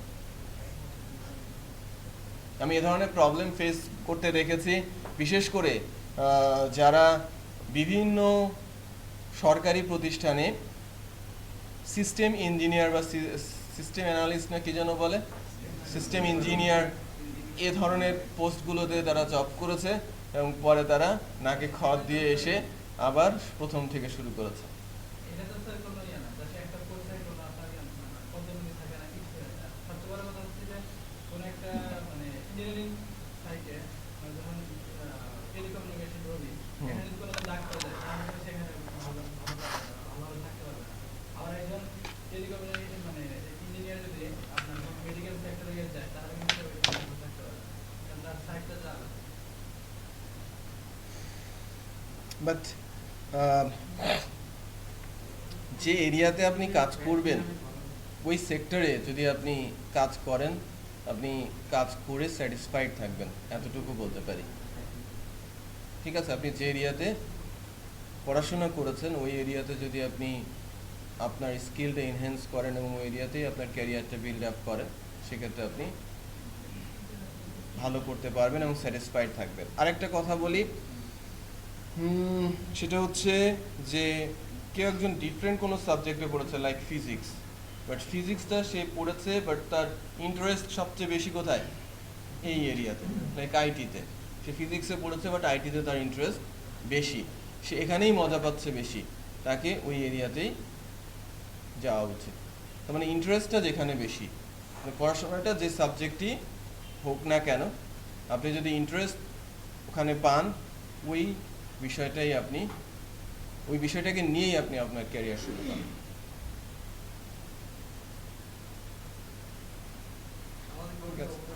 হুম,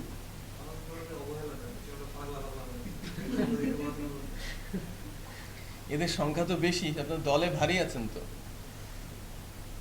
দলে অনেক ভারী আছেন, কারণ এখন কি বাংলায় পড়ে ব্যাংকে চাকরি করছে না, বুঝছে তো? সংখ্যা তো বেশি। এখন তো নির্দিষ্ট ট্র্যাকে স্পেসিফিক কোনো জব নেই যে এই সাবজেক্টে পড়েছে, আমি রাষ্ট্রবিজ্ঞানে পড়েছি, রাষ্ট্রবিজ্ঞানের কি জব আছে আমাকে একটু বলেন তো, আমার এখনো মাথায় ঢুকে না। মিনিস্ট্রি কয়টা আছে বাংলাদেশে?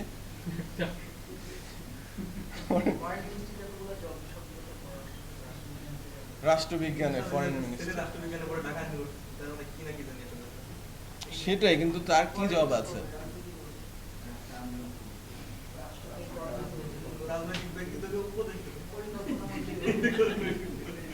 আচ্ছা, সো অ্যাকচুয়ালি অনেক গ্যাপ আছে। আমাদের দেশের মতো জেনারেল লাইনে পড়া স্টুডেন্টের সংখ্যা মনে হয় আমাদের দেশেই সবচেয়ে বেশি। ভকেশনালের যে সিস্টেমটা, ফার্স্ট ওয়ার্ল্ড কান্ট্রিতেও কি ওদের ডিপ্লোমায় কিন্তু সব, ওরা কি করে, একটা ডিপ্লোমা সার্টিফিকেট নেয়, কাজ শুরু করে, আবার আরেকটা ডিপ্লোমা করে, আবার আরেকটা ডিপ্লোমা করে, আস্তে আস্তে করে তারা পিএইচডি পর্যন্ত করে ফেলে। হ্যাঁ, ডিপ্লোমার সাথে ইকুইভ্যালেন্ট করে, ঠিক আছে, এবং তারা হ্যাঁ সার্টিফিকেট তার হাতে চলে আসে, এটাই করে আর কি। আপনি যদি স্কিলড হন, সহজ কথা, আপনি যদি স্কিলড হন আপনার কাজ আছে। আপনি যদি স্কিলড হন, আপনি যদি কাজ জানেন, আপনার কাছে কাজ আছে। কেন পাওয়া যাবে না? আপনার কাছে যখন ওই ভিজিটিং কার্ড একটা কোম্পানি আপনাকে দেবে এজ এ সফটওয়্যার ইঞ্জিনিয়ার, নিচে গিয়ে লিখে দেবে এই ট্র্যাকের না, এরকম লিখে দেবে। আমরা তো লিখে দিই না।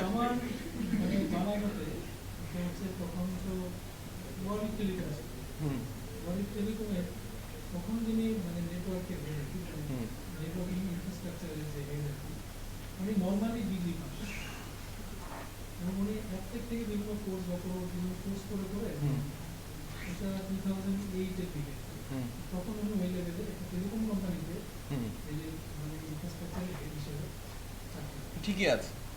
আমার যিনি মানে বস ছিলেন, আমি যার হাত ধরে শুরু হয়েছে অ্যাকচুয়ালি প্রোগ্রামিং কোডিং 2005 সালে, আমাদের যে প্রজেক্ট ম্যানেজার ছিলেন সেটা বলবো, আমার টিম লিডার সিএসসি ব্যাকগ্রাউন্ড ছিলেন, পরবর্তী টিম লিডার অবশ্য সে বাংলায় পড়া, আর আরবি সাহিত্যে পড়া হচ্ছে আমার প্রজেক্ট ম্যানেজার, ঢাকা ইউনিভার্সিটি আরবি সাহিত্য, ঠিক আছে। সে ডটনেটে খুব ভালো একজন প্রোগ্রামার, সে তার প্রোগ্রামিং ক্যারিয়ারে ডটনেটে one of the best programmer ছিল, এবং আমাদের কোম্পানিতে সে প্রজেক্ট ম্যানেজার ছিল অ্যাথানা সফটওয়্যার অ্যাসেট লিমিটেডে। উদাহরণ তাদের হাত ধরেই কিন্তু আমাদের শেখাটা। সো আমার প্রজেক্ট ম্যানেজার ছিল হচ্ছে আরবি সাহিত্যে, আমার টিম লিডার ছিল বাংলাতে পড়া, এবং they are very good in programming.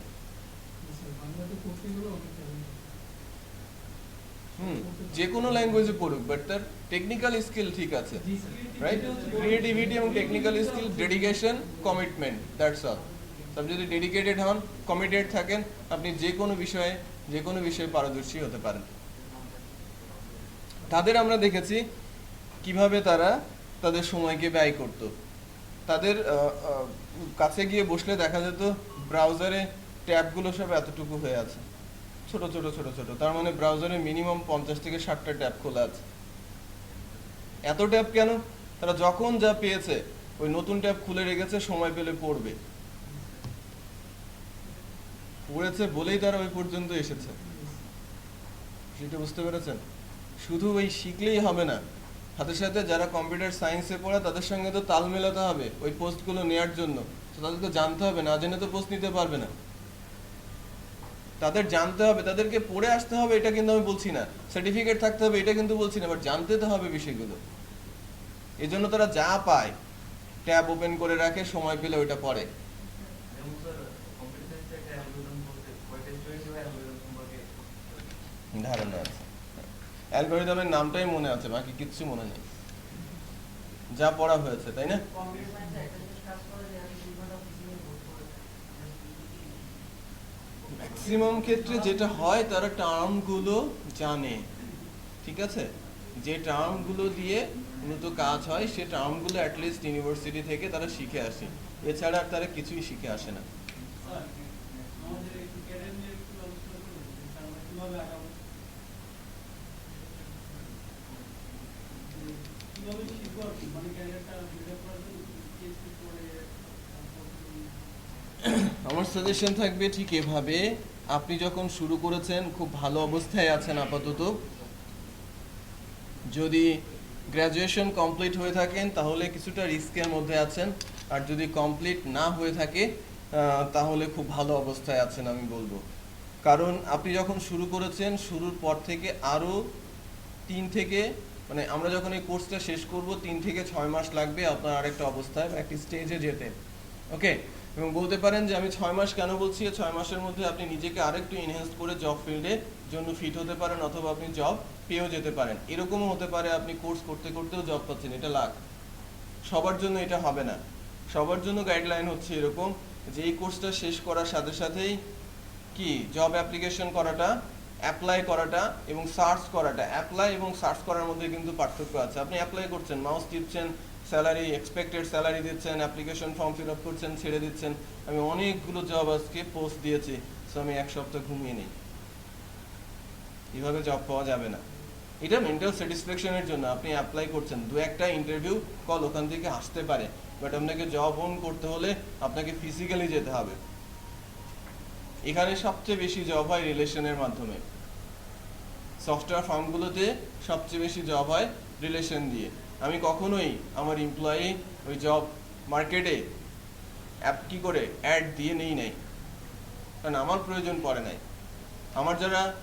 আমার সারাউন্ডিংস যারা আছে, আমার ফ্রেন্ড সার্কেল যাদের কোম্পানি আছে, যারা ভিন্ন ট্র্যাকের অথবা সফটওয়্যার কোম্পানি আছে, যারা কম্পিউটার সায়েন্সে পড়েছে, তারা আমার কাছ থেকে লোক চেয়ে নেয় যে তোর কাছে লোক আছে, নাম পাঠা অথবা সিভি পাঠা। আমি 10 জন পাঠা, আমি 5 জনকে নিব, অথবা 5 জন পাঠা, আমি 2 জনকে নিব।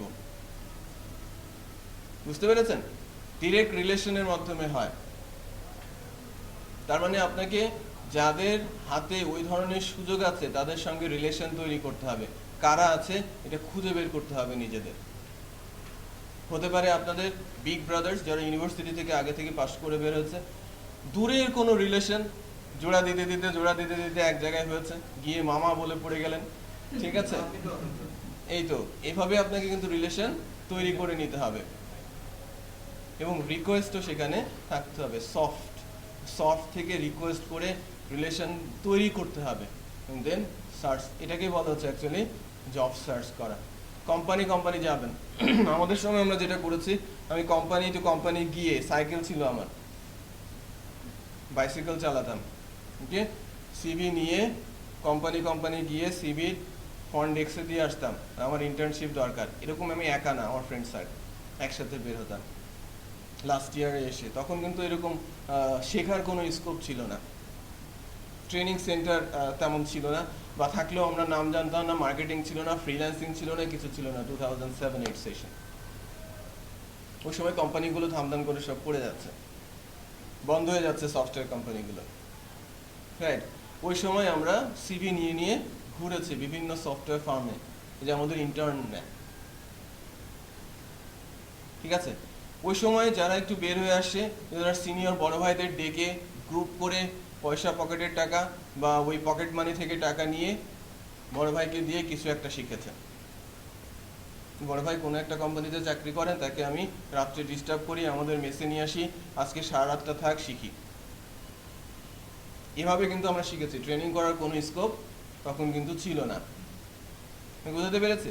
এবং সার্চও করেছো এই একই পদ্ধতিতে। তাদের কাছে গিয়েছি, সিনিয়রদের কাছে গিয়েছি, টিচারদের কাছে গিয়েছি, টিচারদের রেফারেন্স দিয়ে বিভিন্ন কোম্পানিতে গিয়েছি, তারপরে আলটিমেটলি সুযোগ হয়েছে। ওই যে আমি দৌড়াদৌড়ি করছি না, স্যারদের কাছে যাচ্ছি, এই স্যারের কাছে যাচ্ছি, ওই স্যারের কাছে যাচ্ছি, ওই স্যারের কাছে যাচ্ছি, আবার ওই স্যারের কাছে ফেরত আসছি, বারবার বিরক্ত করছি। পরে কোনো একটা সুযোগ আসলে স্যারের কথা কি আমার কথাই আগে মনে পড়বে, যে ও তো বারবার আসে, ওর কথাই বলি, ও তো ডিস্টার্ব করে, ওকে একটু থামাই। বুঝতে পেরেছেন? এভাবেই কিন্তু সুযোগগুলো এসেছে। এখন স্কোপ অনেক বেশি, আপনারা ফ্রিল্যান্সিংও করতে পারেন, সাথে কোম্পানির সংখ্যাও বেশি, গ্রোয়িং, কেউ বন্ধ হয়ে যাচ্ছে না, কেউ এরকম না যে আমার দুদিন পরে আমি কোন অবস্থায় থাকবো। এখন কোম্পানিগুলো মোটামুটি স্টাবলিশড হয়ে গেছে। বুঝতে পেরেছেন? সো আমি যেটা বলছি যে প্ল্যান থাকবে যে এই কোর্সটা করার পরেই বা মাঝামাঝি অবস্থা থেকে অ্যাপ্লিকেশন করা শুরু করা, জব সার্চ করা, আর নিজেকে স্কিল করতে থাকা। আর স্কিল করার জন্য সহজ উপায় হচ্ছে কোনো একটা পার্টিকুলার বিষয় নিয়ে ওই সিস্টেমটা ডেভেলপ করতে থাকা। আপনি যদি একটা ওয়েবসাইট ডেভেলপ করেন এবং ওটা আস্তে আস্তে কমপ্লিট করার দিকে নিয়ে যান, দেখবেন যেন অনেক কিছু শিখে যাচ্ছেন। তার মানে আপনাকে কোনো একটা সিস্টেম দাঁড় করানোর চেষ্টা করতে হবে, যেটা আপনার এক্সপিরিয়েন্স হিসেবে শো হবে আপনার সিভিতে। যতদিন না কাজ পাচ্ছেন, নতুন নতুন সাইট আপনাকে ডেভেলপ করতে হবে এবং নতুন নতুন টেকনোলজির সাথে অ্যাটাচড হতে হবে এবং শিখতে হবে। যতদিন আপনি সময় পাচ্ছেন, আপনি নিজেকে কিন্তু বসিয়ে না রেখে স্কিল করতে থাকেন। আমি বুঝতে পেরেছি? বসে থাকা যাবে না, আপনি বসে থাকলে আগের বিষয়গুলো আবার সব ভুলে যাবেন। মানে আপনাদের এর পরের স্টেপটা হচ্ছে, যদি সুযোগ হয়, ফ্রেমওয়ার্ক, কোনো একটা ফ্রেমওয়ার্ক শিখে নেওয়া, ল্যারাভেল অথবা কি কোডিগনেটর। এখানে আপনাদের জাভাস্ক্রিপ্ট শেখানো হবে, jQuery শেখানো হবে, অ্যাজাক্স শেখানো হবে, বাট ওটাকে এনহ্যান্স করার জন্য আপনারা অ্যাঙ্গুলার জেএস বা নোড জেএস এর উপরে এনহ্যান্সড একটা ট্রেনিং নিতে পারেন। সেটা আপনাদের জন্য প্লাস পয়েন্ট হবে সিভিতে যদি ওই বিষয়টা থাকে।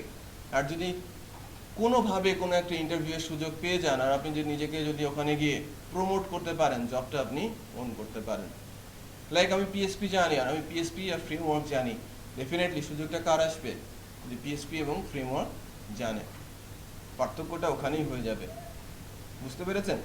সো আপনাদের নেক্সট স্টেপটা হচ্ছে যে যে অবস্থায় থাকেন, যদি ফুল টাইম জব করার স্কোপে থাকেন, সেক্ষেত্রে প্রথমে এই কোর্সটা সাকসেসফুলি শেষ করতে হবে ফার্স্ট, তারপরে কোনো একটা ফ্রেমওয়ার্ক শিখে নিতে হবে এবং সাথে সাথে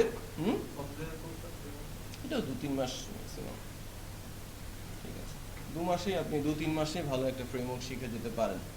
ওকে, সো এই হচ্ছে অবস্থা আপনাদের প্ল্যান। বলছিলাম যে ক্যারিয়ার প্ল্যান, যে আপনি কিভাবে যাবেন, এবং অবশ্যই অবশ্যই সার্চ করতে হবে জব। আপনি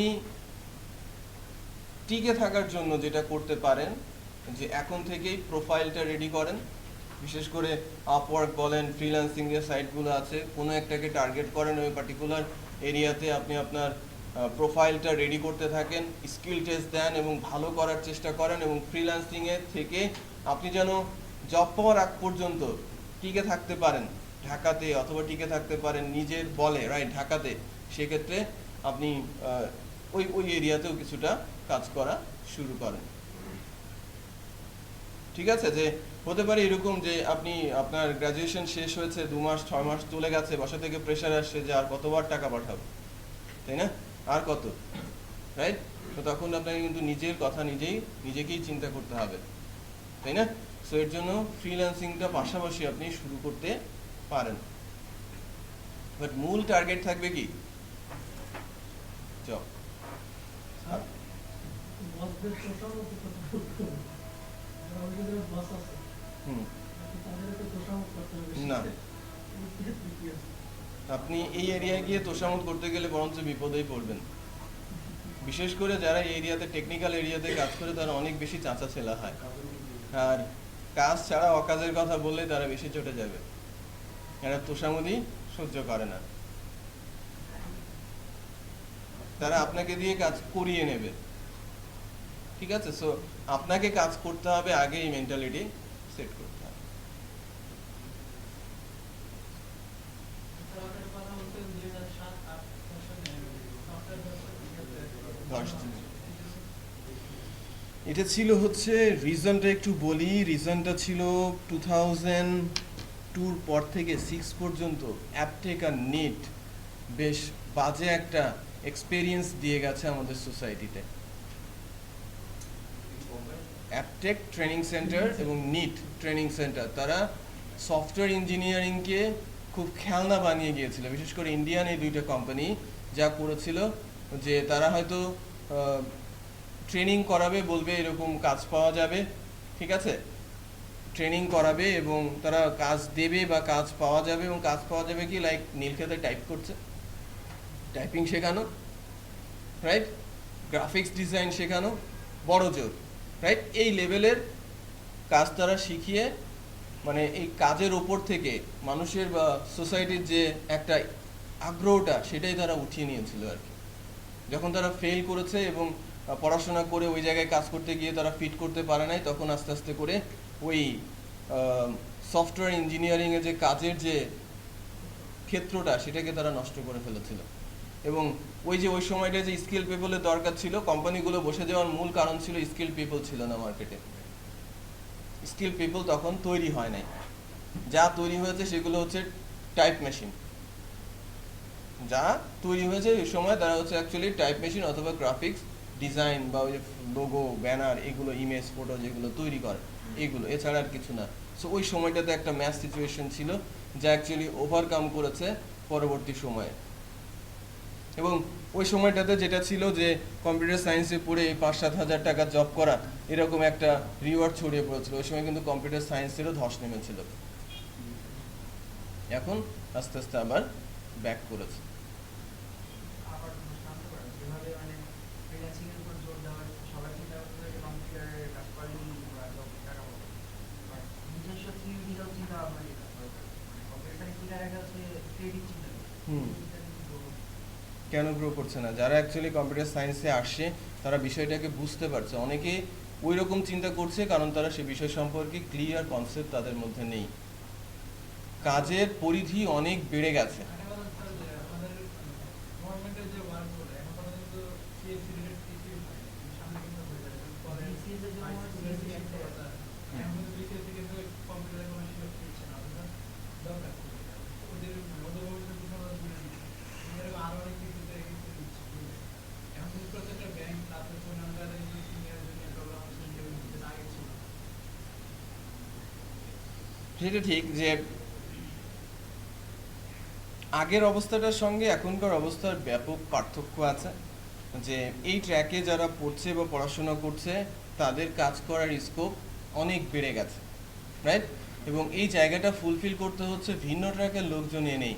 সেটাতেই বোঝা যাচ্ছে যে এর চাহিদা ব্যাপক, তাই না? সফটওয়্যার ইঞ্জিনিয়ারিং বলেন আর কম্পিউটার সায়েন্সে পড়ার যে ডিমান্ড বলেন, সেটা যে অনেক বেশি সুযোগ আছে এখনকার দিনে, সেটা কিন্তু খুব সহজেই বোঝা যাচ্ছে যে এই ধরনের প্রোগ্রাম সামনে আসার পর থেকে।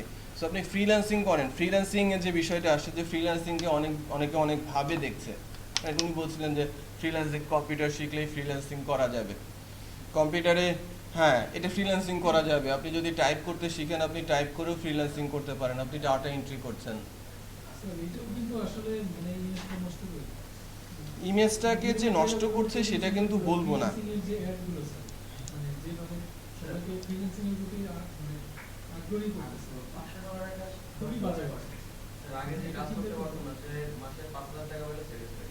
এটা হচ্ছে $500 $10 নিয়ে এসইও যেমন এটা যত পাবলিক ব্যবস্থা, এটা তো মানুষের কমবে, রেট কমবে, এটা ঠিক, ঠিক আছে, রেট কমবে, বাট কোয়ালিটি যাদের ভালো অবশ্যই তারা বের হয়ে আসবে, এটাও কিন্তু বুঝতে হবে। যাদের কোয়ালিটি ভালো সে অবশ্যই বের হয়ে আসবে, এটাও ঠিক। হ্যাঁ, সো না থাকার চাইতে থাকার হেল্প বেশি। বা যদি আমি বলি যে আমার কম্পিটিশন 10 জনের সাথে, 10 জনের মধ্যে আমি সেরা, এর চাইতে 100 জনের মধ্যে সেরা হওয়াটা বা 100 জনের মধ্যে আমি যদি দশমও হই তাও কি আগের চাইতে কি ভালো অবস্থায় আছি না? ভালো অবস্থায় আছে। সো সংখ্যা যত বাড়ে ততটাই কিন্তু চ্যালেঞ্জ বেশি আসে, এবং চ্যালেঞ্জ যখনই বেশি আসে তখনই কি নিজেকে প্রমাণ করার সুযোগও বেশি থাকে। আপনি সব কিছুরই পজিটিভ দিক আছে, পজিটিভ এবং নেগেটিভ পার্ট আছে। যখন কোনো কিছু শুরু হয় দুইটাই কিন্তু প্যারালালি চলতে থাকে। কোনো এক সময় দেখা যায় যে পজিটিভ মন করেছে অথবা কি নেগেটিভ সাকসেসফুল হয়েছে। স্যার মানে ফ্রিল্যান্সিং এর ক্ষেত্রে কিন্তু মানে ইয়ের সংখ্যাটা বেশি, মানে পদ্ধতি কাজ করে, যেমন ধরো যে শুরুতেই ইনকামের জন্য হয়তো সোশ্যাল সাইটের কাজগুলো করে বা হচ্ছে এসইওর কাজগুলো করে। যখন এই যে অল্প পুঁজির পক্ষে একটু মানে নিশা চলে যায় তখন দেখা যায় যে আসলে মানে মেইন যে ডেভেলপমেন্ট বা এই দিকে কিন্তু আগে কারা ওইগুলো করছে একটু খেয়াল করে দেখবেন। বিশেষ করে যারা ওই এরিয়াতে স্যাটিসফাইড তারাই কিন্তু ওই জায়গাগুলোতে থাকছে, বাট যারা হাই অ্যাম্বিশন রাখে তারা কিন্তু ওখানে বসে থাকছে না, তারা অবশ্যই সেখান থেকে বের হয়ে আসছে এবং ভালো কিছু করার চেষ্টা করছে। সো আপনি যখন এই ছোট ছোট বিষয়গুলো নিয়ে বলছেন এটা তো ভালো আমাদের জন্য, যে যারা বুদ্ধিশুদ্ধিতে একটু কম বা পেছনে পড়ে আছে তারা ওই কাজগুলো করুক, তারা টাকা আনুক, রাইট? তারাও সোসাইটিতে কন্ট্রিবিউট করবে। বাট আমি তার চেয়ে বুদ্ধিতে একটু পাকা, সো আমি তার চেয়ে বেটার কাজ করি এবং আমি তার চেয়ে বেশি আর্ন করি। এটাই কিন্তু এখন হচ্ছে। আপনি শুরু করতে পারছেন খুব সহজ বিষয় দিয়ে, যারা হয়তো 3 মাস 6 মাসের একটা ট্রেনিং নিয়ে আপনি কিন্তু ইনকাম করাটা শুরু করতে পারছেন। বাট এর আগে আপনি কি করতেন? আপনি ঘুরে ঘুরে বেড়াতেন, গ্রামে হয়তো গিয়ে বসে থাকতেন অথবা শহরে এসে আড্ডাবাজি করতেন, বাবা মার টাকা নষ্ট করতেন। বাট এখন কি 2-6 মাসের ট্রেনিং করে আপনি কিন্তু নিজের চলাটা নিজে চালিয়ে নিতে পারছেন। দ্যাট মিনস আপনার জন্য 6,000 টাকা ওই গ্রাম থেকে পাঠাতে হচ্ছে না। ঠিক আছে। আমি কি বোঝাতে পারছি যে ফ্রিল্যান্সিংটা অ্যাকচুয়ালি আমার সোসাইটির জন্য যদি আমরা চিন্তা করি, আমাদের ইনফ্রাস্ট্রাকচারের কথা যদি চিন্তা করি, এর জন্য খারাপ কিছু না। ইভেন যারা হাউসওয়াইফ তারাও কিন্তু ফ্যামিলিতে কন্ট্রিবিউট করতে পারছে, এটাও কিন্তু বড় ব্যাপার। তারা কন্ট্রিবিউট করতে পারাতে তারা ফ্যামিলিতে একটা স্ট্যান্ড নিচ্ছে এবং ভায়োলেন্সও সেক্ষেত্রে কমে আসছে। মূল বিষয়টা কি হয়, যখন কেউ স্ট্যান্ড নিতে পারে না তখন কিন্তু তার উপরে প্রেশারটা বেশি চলে আসে, তাকে সব কিছু সহ্য করতে হয়। এখন কিন্তু সে বিষয়টা আস্তে আস্তে করে ওভারকাম করা যাবে। অনেকেই আছে যারা পড়াশোনায় অনেক ভালো, বাট ফ্যামিলির কথা চিন্তা করে বাসায় বসে গেছে। মেয়েরা পড়াশোনাতে কি অনেক ভালো করছেন ইউনিভার্সিটিগুলোতে, বাট অনেক বেশি কি জব ফিল্ডে তারা আছে? নেই। তারা হয়তো ফ্যামিলির কথা চিন্তা করে, বাচ্চা কাচ্চার কথা চিন্তা করে বসে যাচ্ছে। বাট তাদের কি কন্ট্রিবিউট করা উচিত ছিল না আমাদের সোসাইটিতে? এখন তারা করতে পারছে আস্তে আস্তে, তারা ফ্রিল্যান্সিং করছে। এবং যারা ট্যালেন্ট তারা কিন্তু আলটিমেটলি বের হয়ে আসছে এবং ভালো আর্ন করছে। ওরকম না যে তারা সারাদিন টাইপই করছে। যারা কম্পিউটার সায়েন্সে পড়ছে তারা তাদের নিজস্ব পছন্দ মতো টপিক চুজ করছে, তারা ওইটাকে আবার রিপিট করছে নিজেকে এবং ফ্রিল্যান্সিং করে সাকসেসফুল হচ্ছে। সবাই যে সাকসেসফুল হচ্ছে সেটা কিন্তু আমি বলবো না, বাট যদি 50%ও সাকসেসফুল হয় সেটা কিন্তু আমাদের জন্যই বেনিফিট। সো টার্গেট হচ্ছে 16 লাখ টার্গেট ফ্রিল্যান্সার তৈরি করার, 16 লাখ নেক্সট 15 ইয়ার্সের মধ্যে। 2030-র মধ্যে আমাদের 16 লাখ যেন ফ্রিল্যান্সার থাকে, এই প্ল্যান নিয়ে আগানো হচ্ছে। বেসিসের প্ল্যান এটা, যে আমরা যদি এটাকে সাকসেসফুল করতে পারি সেক্ষেত্রে আমাদের চেহারাটাই চেঞ্জ করে দেবে এই সেক্টরটা, যেটা করেছে গার্মেন্টস সেক্টর। আমাদের অর্থনীতিটা টিকেই আছে গার্মেন্টসের উপরে। এটা হাসলে হবে না কিন্তু। আমরা কিন্তু টাকা, নিজের টাকা নিয়ে কাজ করছি না, আমরা বাইরের টাকা দেশে নিয়ে আসছি। বুঝতে পেরেছেন? আর যারা ওই যে বাইরে গিয়ে খেটে খেটে মরছে তাদেরও প্রেশারটা কমে আসবে। তারাও যখন দেখবে যে দেশে বসে কিছু করা যাচ্ছে, তারা কিন্তু আর বাইরের দেশে গিয়ে কামলা খাটবে না। আমাদের শ্রমিকরা কি অবস্থায় থাকে, তার চেয়ে খুব খারাপ অবস্থায় থাকে আমাদের দেশের ভাইরা যারা বাইরের দেশে গিয়ে কাজ করে। এক রুমে গাদাগাদি করে 40 জন থাকে। বুঝতে পেরেছেন? তারা যখন এই সোসাইটি থেকে সিকিউর মনে করবে তখন তারা রিটার্ন করবে এবং তখন দেখবেন যেন আমাদের অবস্থাটা আরো ভালো হয়ে গেছে। এই প্রোগ্রামেরই একটা অংশ, মানে এই প্ল্যানিংয়েরই একটা অংশ। হাইটেক পার্ক হচ্ছে আমরা যেটা বলি যে গার্মেন্টস শিল্পের জন্য যেরকম ইপিজেড আছে, যে একটা ইনফ্রাস্ট্রাকচার রেডি করে দিয়েছে, তোমরা এখন কি গার্মেন্টস বানাও। সরকার যেভাবে বলেছিল 1990 সাল থেকে যে আমি ইপিজেড করে দিচ্ছি, জায়গা দিয়ে দিচ্ছি, আমি গ্যাসের সার্ভিস দিয়ে দিচ্ছি, আমি আদার্স আনুষঙ্গিক ইলেকট্রিসিটি থেকে শুরু করে সব কিছু দিয়ে দিচ্ছি, তোমরা এখন গার্মেন্টস বানাও। গার্মেন্টস হয়েছে এবং সাকসেসফুল হয়েছে। এখন তারা প্ল্যান করেছে আমি জায়গা দিচ্ছি, ইনফ্রাস্ট্রাকচার দিচ্ছি, ইন্টারনেট দিচ্ছি, ইলেকট্রিক সংযোগ নিরবিচ্ছিন্ন দিচ্ছি, আমি ইনফ্রাস্ট্রাকচার দিচ্ছি, তোমরা সফটওয়্যার কোম্পানি বানাও, ওখানে সফটওয়্যার ইঞ্জিনিয়ারদের কাজ করাও। ওখানে গার্মেন্টসের কর্মীরা যেরকম 8,000 টাকার কাজ করে, এরা কাজ করবে 80,000 টাকার, 10 টাইমস বেটার দেন আদার্স। তো আমরা তার চেয়ে বেশি আর্ন করতে পারবো, তাই না? শিক্ষিত মানুষ অশিক্ষিত যারা তাদের চেয়ে বেশি ইনকাম করতে পারে। এবং যারা শিক্ষা দীক্ষায় উঠে আসে তাদেরকে জায়গা মতো কাজে লাগানোর চেষ্টা করা হচ্ছে। এখানে অনেক বাধা আসবে, কিন্তু মেরিটস ডিমেরিটস আছে, ঠিক আছে? অনেকে পজিটিভলি দেখবে, অনেকে নেগেটিভলি দেখবে, অনেকে নেগেটিভলি পাবলিশ করবে, অনেকে এটাকে পজিটিভলি পাবলিশ করবে। সো আলটিমেটলি যদি আমাদের পজিটিভটা উইন করে, সেক্ষেত্রে আমাদের চেহারাটা ডেফিনেটলি চেঞ্জ হয়ে যাবে। দেখবেন যেন 1930 সালে আর গার্মেন্টস বাংলাদেশে কাজ করছে না, তাই আমরা কাপড় বানাই না। 2030 সালে আমরা কাপড় বানাই না, এই কথা বলে দেবে। চায়নার মতো সেটাই, সস্তা দামের বানাই না, কারণ আমাদের ছেলেপেলেরা আর এখানে কাজ করতে চায় না। Right.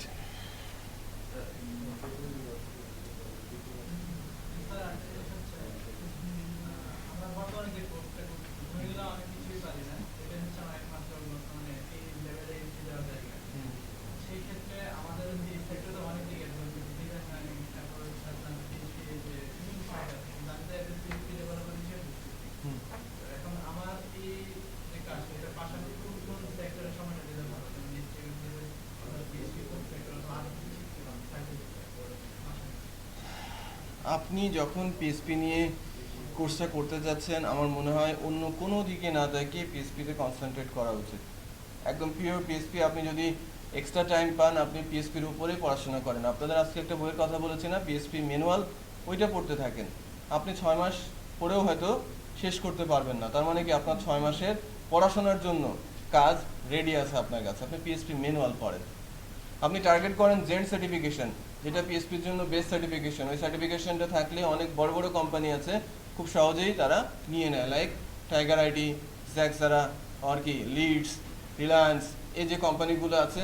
আপনি যদি সার্টিফিকেট প্লেস করবেন, তাদের স্কিল টেস্ট দেবেন, আপনি হয়তো ভালো স্যালারি জব পেয়ে যাবেন। তার মানে আপনাকে টার্গেট করতে হবে কি জেন্ট সার্টিফিকেশন পাওয়ার জন্য। জেন্ট সার্টিফিকেশনের জন্য একমাত্র সিলেবাস হচ্ছে পিএসপি ম্যানুয়াল। দুইটা জায়গা আছে, অনলাইনে দিতে হয়। আমাদের দেশের 2টা সেন্টার থেকে এটা করা যায়। এটা হচ্ছে আইবিসিএস প্রাইমিক্স একটা জায়গা, আর 2 নম্বর হচ্ছে নিউ হরাইজন। $2,000, $200, সরি, $195।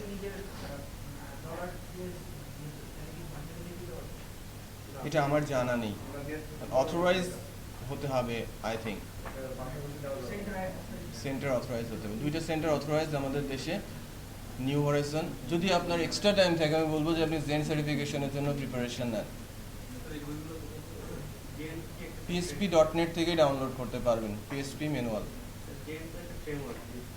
না, জেন্ড একটা অর্গানাইজেশন যারা সার্টিফাইড করে। জেন্ড একটা ফ্রেমওয়ার্কও আছে পিএসপির উপরে, ফুল পিএসপির উপরে। তো আপনার যদি ইনাফ টাইম থাকে, আপনি সার্টিফিকেশনের জন্য টার্গেট নেন। সার্টিফিকেট আমাদের দেশে সার্টিফাইড ইঞ্জিনিয়ারের সংখ্যা মোস্ট প্রবাবলি 56, লাস্ট যেটা শুনেছি 30-40।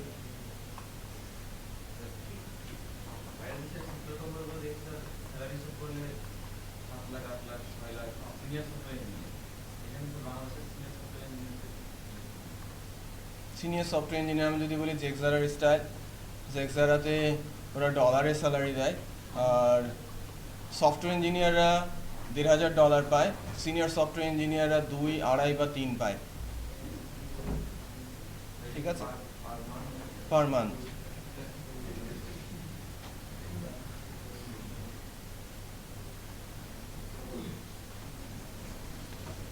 হাবিব তো আসুন, বলেন। মোবাইলে আমরা যে অ্যাপসগুলো ইউজ করি ক্যাং ব্রাউজার এবার হুম, এগুলো এগুলো মোস্টলি এটা যদি হয় অ্যান্ড্রয়েড অ্যাপস, সেক্ষেত্রে জাভা, আর যদি iOS এর হয় সেক্ষেত্রে ওখানে C++ কাজ করে। হুম, হ্যাঁ, অবজেক্টিভ সি অথবা C++। আপনি আসেন, এটা পিএসপি অ্যাপাচিটি মানে জ্যামটা ইনস্টল করা দেখাবেন, লোকাল হোস্টটা দেখাবেন, কীভাবে আনতে হয়, সার্চ হয় কীভাবে, হ্যালো ওয়ার্ল্ড দিতে হয় কীভাবে, এটা